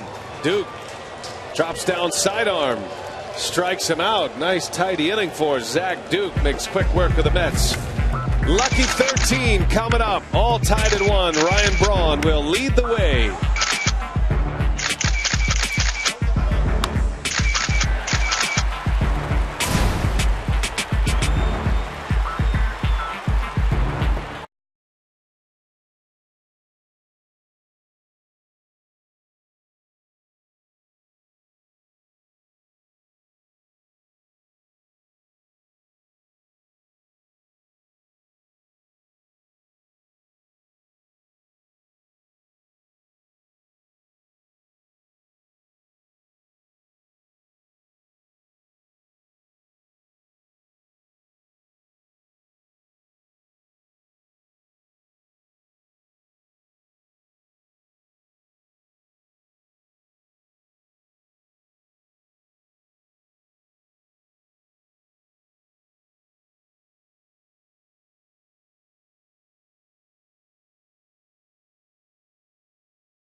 summary.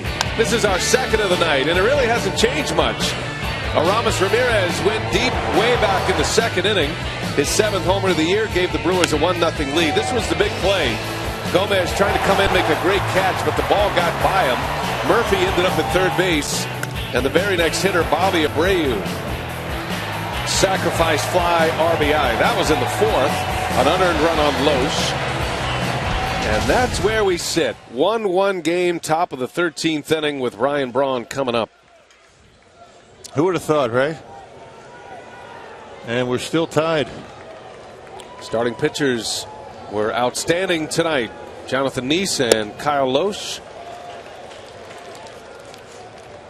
Lohse went 8 innings, no earned runs, just gave up the 1 unearned run. Lohse went 7 2/3, struck out a season high 8. And the bullpens have been stingy as well. You got to go back to what we were talking about 3 innings ago about this Mets bullpen. The scouting report is get into the bullpen early, chase the starters, and this bullpen has been giving up a lot of runs, but they have not done that in this series. They've only given up 1 run, and that was on Tuesday night. You got to give a lot of credit to Carlos Torres too. With an inning and 2/3 last night, he has pitched the most out of the bullpen for the Mets, and here he is back out there for a second inning. Terry Collins had it set up with his closer Mejia in a tie game, but he came back for a second inning and had tightness in his back. Had to leave the game as Braun just stays alive. And that, remember, Collins used edging for 1 batter as well. He made 1 pitch in this game, so he was counting on a 9-inning special. And here we are in the 13th. You start wondering how many position players can pitch. They might throw a starter out there. Maybe the guy is supposed to start not tomorrow, but the next day if it gets too bad. Well, that would be Zach Wheeler, who's already been used as a pinch runner. And that's so much for that, right? Matsuzaka can't pitch. He pitched on Tuesday. Probably had a side session today. Braun hits it sharply. Diving stop. Flores. Long throw. No chance. Braun starts it with an infield hit. And the Brewers put their leadoff runner aboard again. 2nd consecutive inning. Yeah, Braun able to hang tough. Just able to get a piece of a curveball after he was down in the count 2 strikes. And Torres left that cutter middle in, and Braun just got enough of it. Now Braun with a lot of speed at first. Here's Lucroy now. 0 for 5, looking for his first hit. 2nd in the National League in batting coming into play tonight. He came in batting .341. He's now hitting .333. Which means he's due. Figure Torres gives him that steady diet of cut fastballs. He will punch one into that right center field gap. Lucroy is about as ideal of a hit and run batter as you have, if that's the way Renicky wants to go. Lucroy can also drive the gaps. Yeah, that's the other thing. I don't think you want to put Lucroy in a position where he has to swing the bat here. Let him be patient, get one that he likes, and drive one into right center. 13th inning in New York. And Braun takes off. Lucroy launches one left field, and that ball is up and out. 2-run home run. Jonathan Lucroy puts the Brewers on top.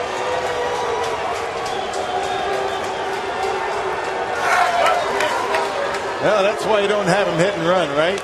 You let him pick a pitch. It was a cut fastball that Torres left inside, and I mentioned 0 for 5 he was due, and boy, does he come through here. There's that cut fastball that just stayed right in the middle of the plate, and Lucroy with a nice swing keeps the hands in and knocks one way back down the line and left.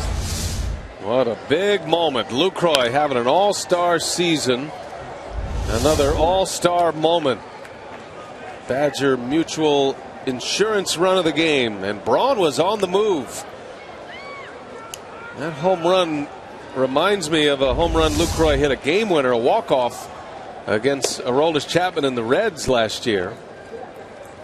Got a breaking ball and did not miss it. Hit it in about the same spot. Yeah, that was about a 10-11 pitch at bat against Chapman. What a year he's having. And now Gomez rifles one into left center. Young cuts it off. Gomez will stop at first. And Torres might just be out of gas at this point. He's been throwing a lot. Multiple innings yesterday, multiple innings today, and he's second in the major leagues in appearances, so that arm's got to be getting tired here tonight. Starting to leave pitches upstairs.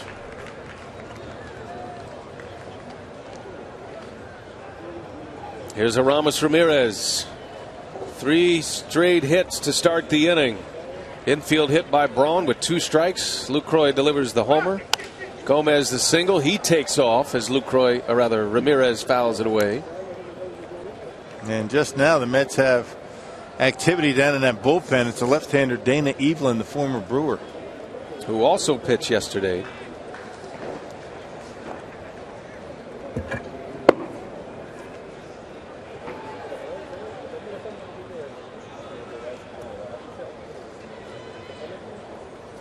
And Ramirez down the right field line. That is slicing. That is down. A base hit. Gomez around third. He'll stop there. Ramirez into second. Gomez with a slide to come to a stop. Oh, the guy just makes me laugh. Ramirez with a double down the right field line. You got to see Gomez around third base. He just hates being held up. There's that cutter staying up in the strike zone. The Brewers putting a good swing on it. Here comes Gogo. He thinks he's going to get the green light, but Cedar puts the stop sign on him. That's a good way to stop with a wet field, right? Yeah.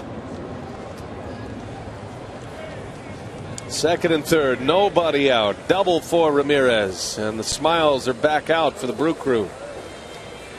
And Dan Orthen, another trip to the mound. The Brewers closer, Frankie Rodriguez, the former Met, in a potential save situation.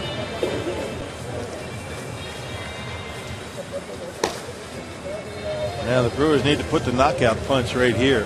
Base hit here, scores another couple of runs.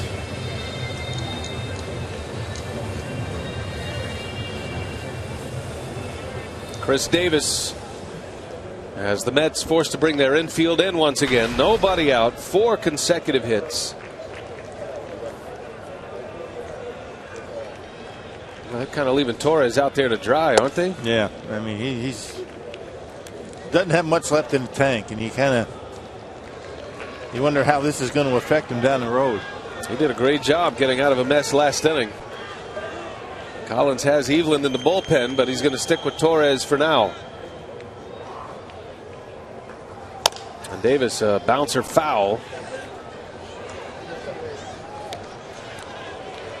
Well, both clubs had their chances. Remember, the Mets in the 9th inning had 2 on with 2 outs, had the winning run in scoring position. Will Smith got out of that inning. Mets had a runner in scoring position in the 10th inning with 2 outs, couldn't score. And then they had the bases loaded with 1 out in the 11th and couldn't score. The Brewers left 2 on last inning at 2nd and 3rd, but they've cashed in here in the 13th.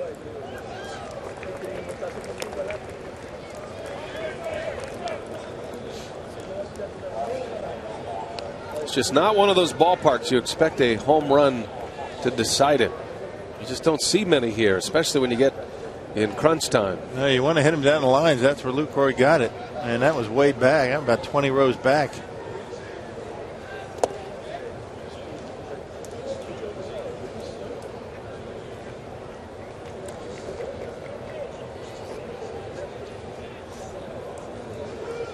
Jonathan Lucroy, second homer on this road trip. Had a 9th inning home run against the Twins.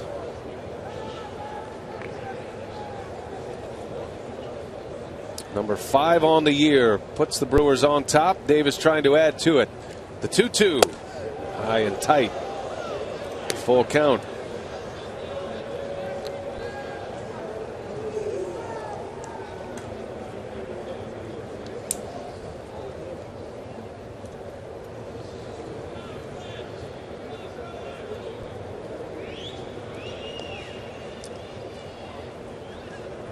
Infield in, and Torres steps off. 35 pitches tonight through 27 across 2 innings yesterday. Has not retired a batter in this 13th inning. Davis fouls it away. Won't take much to get Gomez home.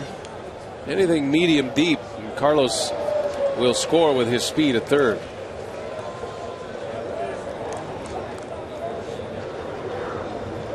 Yeah, he's upset he didn't score on Ramirez's base hit.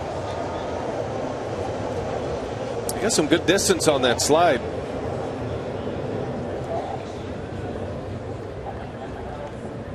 Another 3-2, and that is down and away. Ball 4. Davis draws the walk.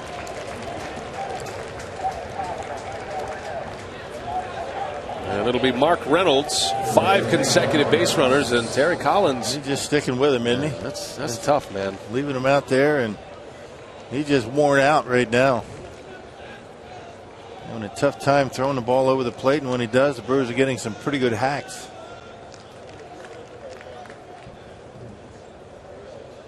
So bases loaded, nobody out. 2 runs are in on the Lucroy home run. And Reynolds trying to put it out of sight here. And a bouncing ball that is through. Base hit. Gomez is in. We might have obstruction here. Ramirez colliding with David Wright. But they place him at third base anyway. Gary Cederstrom says, that's as far as you're going. Yeah. And there's not going to be any argument by the Brewers. No, there's no way Ramirez was going to score on that anyway. Ed Cedar was holding him up all the way. They get tangled up with David Wright, or actually the shortstop over there, Flores. Ramirez gets third base because of that obstruction right there, but it's not called until the ball's dead. All right, so Torres finally out. 6 straight base runners allowed, 5 hits and a walk. Reynolds adds to the lead, and the Brewers are up 4-1. Here comes Evelyn.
Back row hit a 2-run homer to break the 1-1 tie. This game had been tied since the 4th inning and included a 3-minute rain delay.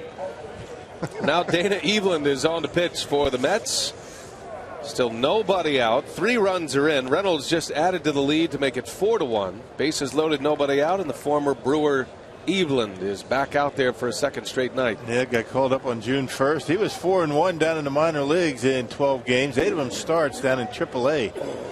A .391 earned run average. Here's Segura. What an inning this has been for the Brewers. Couldn't buy a hit for a long time.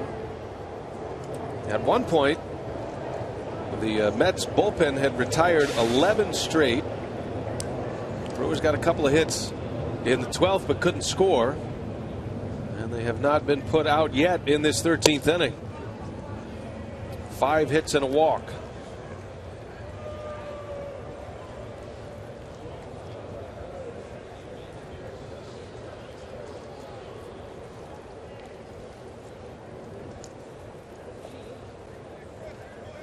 Segura with 2 hits tonight.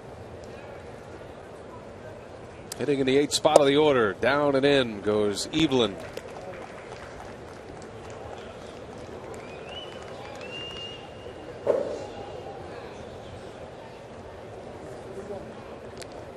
Now we'll see how Renicky plays it. If the Brewers keep adding to their lead now, it's still a safe situation for K-Rod, who's plenty warmed up in the bullpen. I think K-Rod's the only one throwing right now.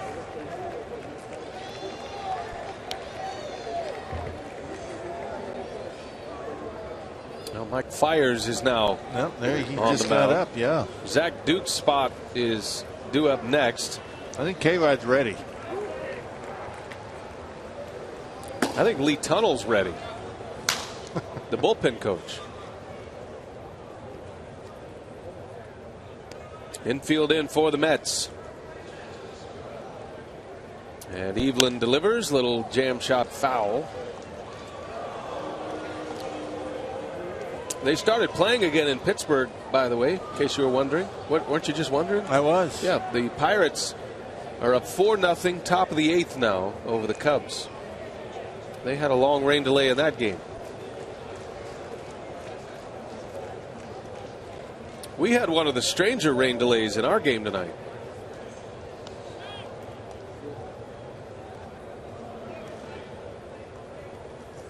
Segura fouls another one off.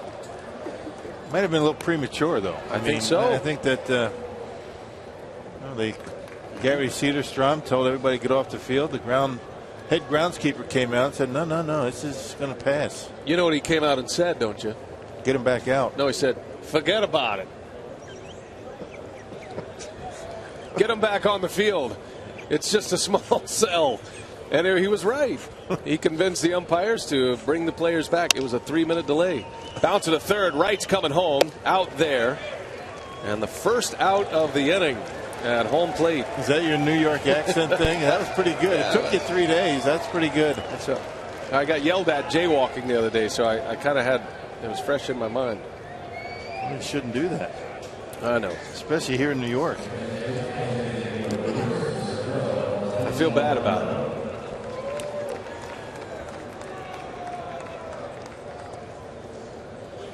Here's Martin Maldonado, the Brewers' backup catcher, getting a pinch hit appearance. Got a chance to drive in some runs. 3 runs are in. Lucroy hit the home run that broke the tie. Reynolds with an RBI base hit. Still loaded for Maldonado. I was in a taxi cab that was doing 60 miles an hour through 54th Street toward the hotel. Yeah. Sloshing you around in the back seat. I was white knuckling it on my way back from the 9/11 museum. Oh. Which incidentally is something everybody should see. Yeah, no question. Very powerful stuff.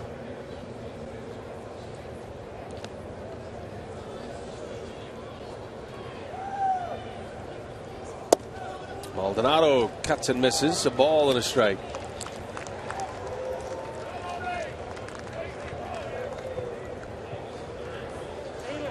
So the point is, because of that cab ride, you don't want to be jaywalking here. Oh no, I don't. I understand that. No, that was made very clear.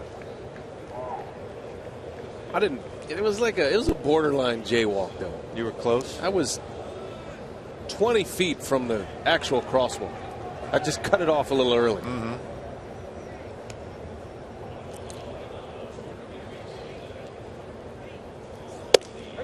That's a strike. 1-2 the count.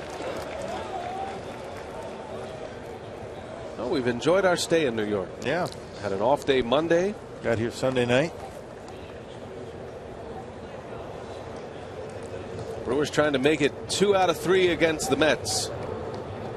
And have a terrific road trip as Maldonado cuts and misses, unable to check his swing. And down he goes. So Eveland has come on and retired Segura and Maldonado. 2 outs. Yeah, Brewers with a chance to just put an end to this one, but Eveland's been able to get a couple of outs with the bases loaded. Only a 3-run lead at this point. And the good news, it has started to rain again. There it comes. Kind of a fine mist. It's a very Gotham-like here right now. Here's Weeks. Bases loaded, 2 outs. And that is called a strike. I think Angel Hernandez is ready to move this along. Yeah, I think he's done for the night. That one almost hit Ricky. He does stand close to the plate. He's seen a lot of pitches, has Angel Hernandez tonight. Check out where that Fox Tracks had that pitch. Yeah. Ow. And strike 2 on Weeks. No, just kidding. That's a hit by pitch with the bases loaded, and that'll be an RBI for Ricky. Second time he's been hit by a pitch tonight.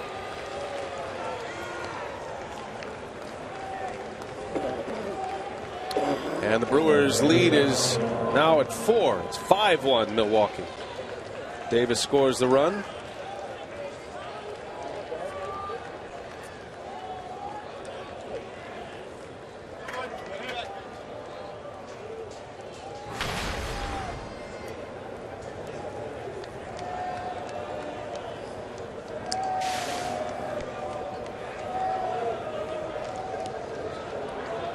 So here's Braun, who started all of this with an infield hit, the 10th batter in the inning.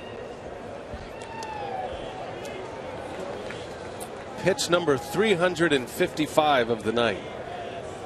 Wow, that's a lot.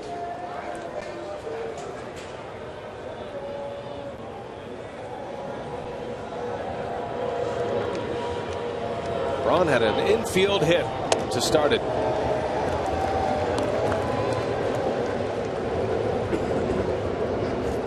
Lucroy followed with a 2-run homer. Well, now you figure Mike Fiers is going to come into the ball game. Now it's a 4-run lead for the Brewers.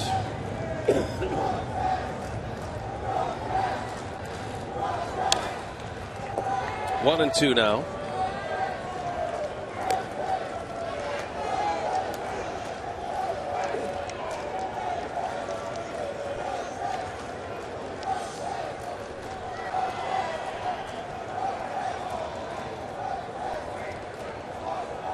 Top of the 13th. 2 outs. Braun with the bases loaded, trying to cash a few more RBIs here. And a bouncing ball to Murphy. And out at first to end the inning. But the Brewers strike. Finally, they score 4 in the inning. And it was Jonathan Lucroy. Downtown he goes in the big city. The Brewers take the lead in the 13th. Now they'll try to finish off the Mets and head home with a winning series.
Terrific season.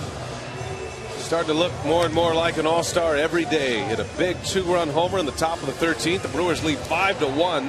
A 4-run 13th inning. Trying to go to 6-3 in extra inning games.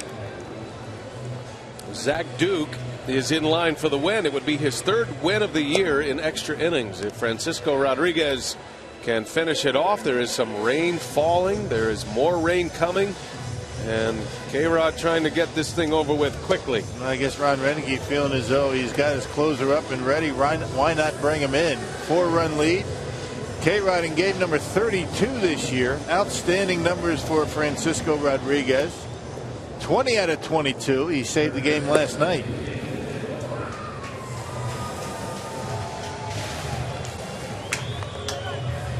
So the former Met, Frankie Rodriguez. Renneke talking with Ed Cedar about some of the positioning of the outfielders, I assume.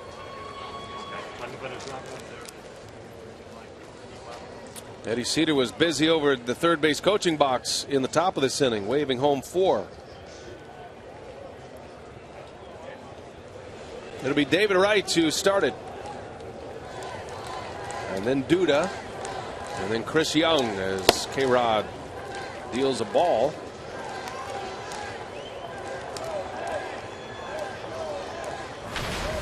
Now Wright was at third base with 1 out in the 11th inning. And the Mets couldn't get him in.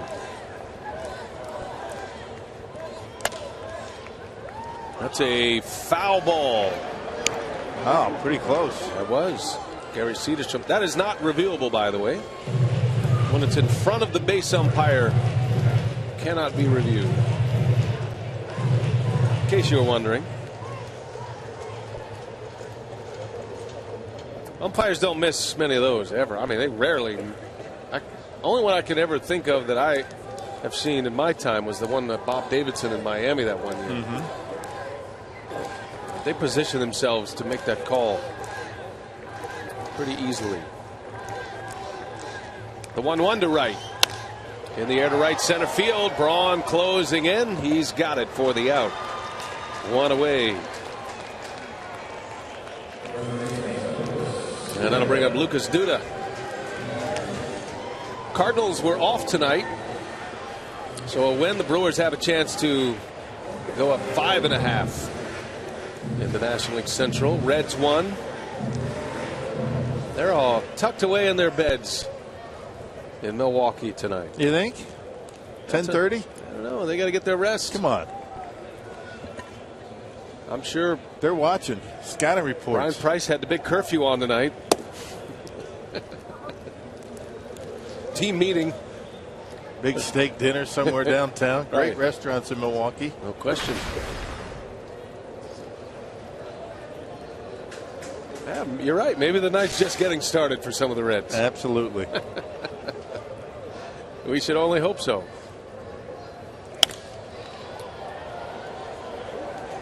Pirates and the Cubs are now in the bottom of the 8th. They had a long rain delay there.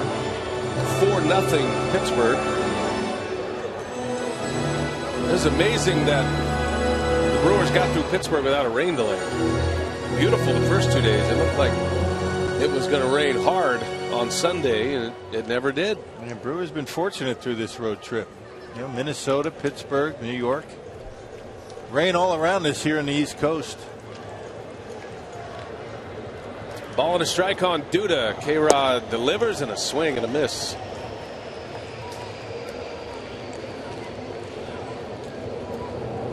Don't have to worry about rain the next 3 games in Milwaukee. And you go to Arizona, they have a roof.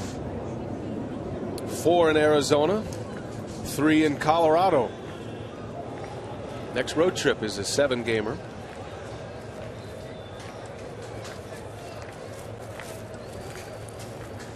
Swing and a miss. K-Rod strikes out Duda. 2 up, 2 down for Frankie Rodriguez and the Brewers. Yep, doubled up on the changeup, getting Duda swinging over the top of both of them.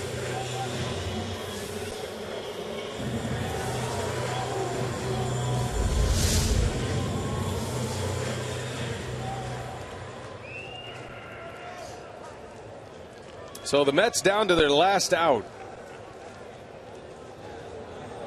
Chris Young. There's a hit and a walk tonight. And a bouncer to short. Segura gloves it, throws it, and that's the ball game. And the Brewers win. What a game tonight. Milwaukee outlasting the New York Mets. Lucroy with the big home run. And a 5-1 final score in 13 innings. The Brewers go to 6-3 in extra inning games. And they make it a 5-3 road trip. 2 home runs tonight. And $12,000 donated, raised for prostate cancer research. By the way, you can make a pledge by visiting homerunchallenge.org. Big win for the Crew in 13. Renick's club outlasting the Mets, and now ready to head home to face division rivals Cincinnati. Let's check in with Marnie Gellner and throw it to our Fox Sports Wisconsin studios.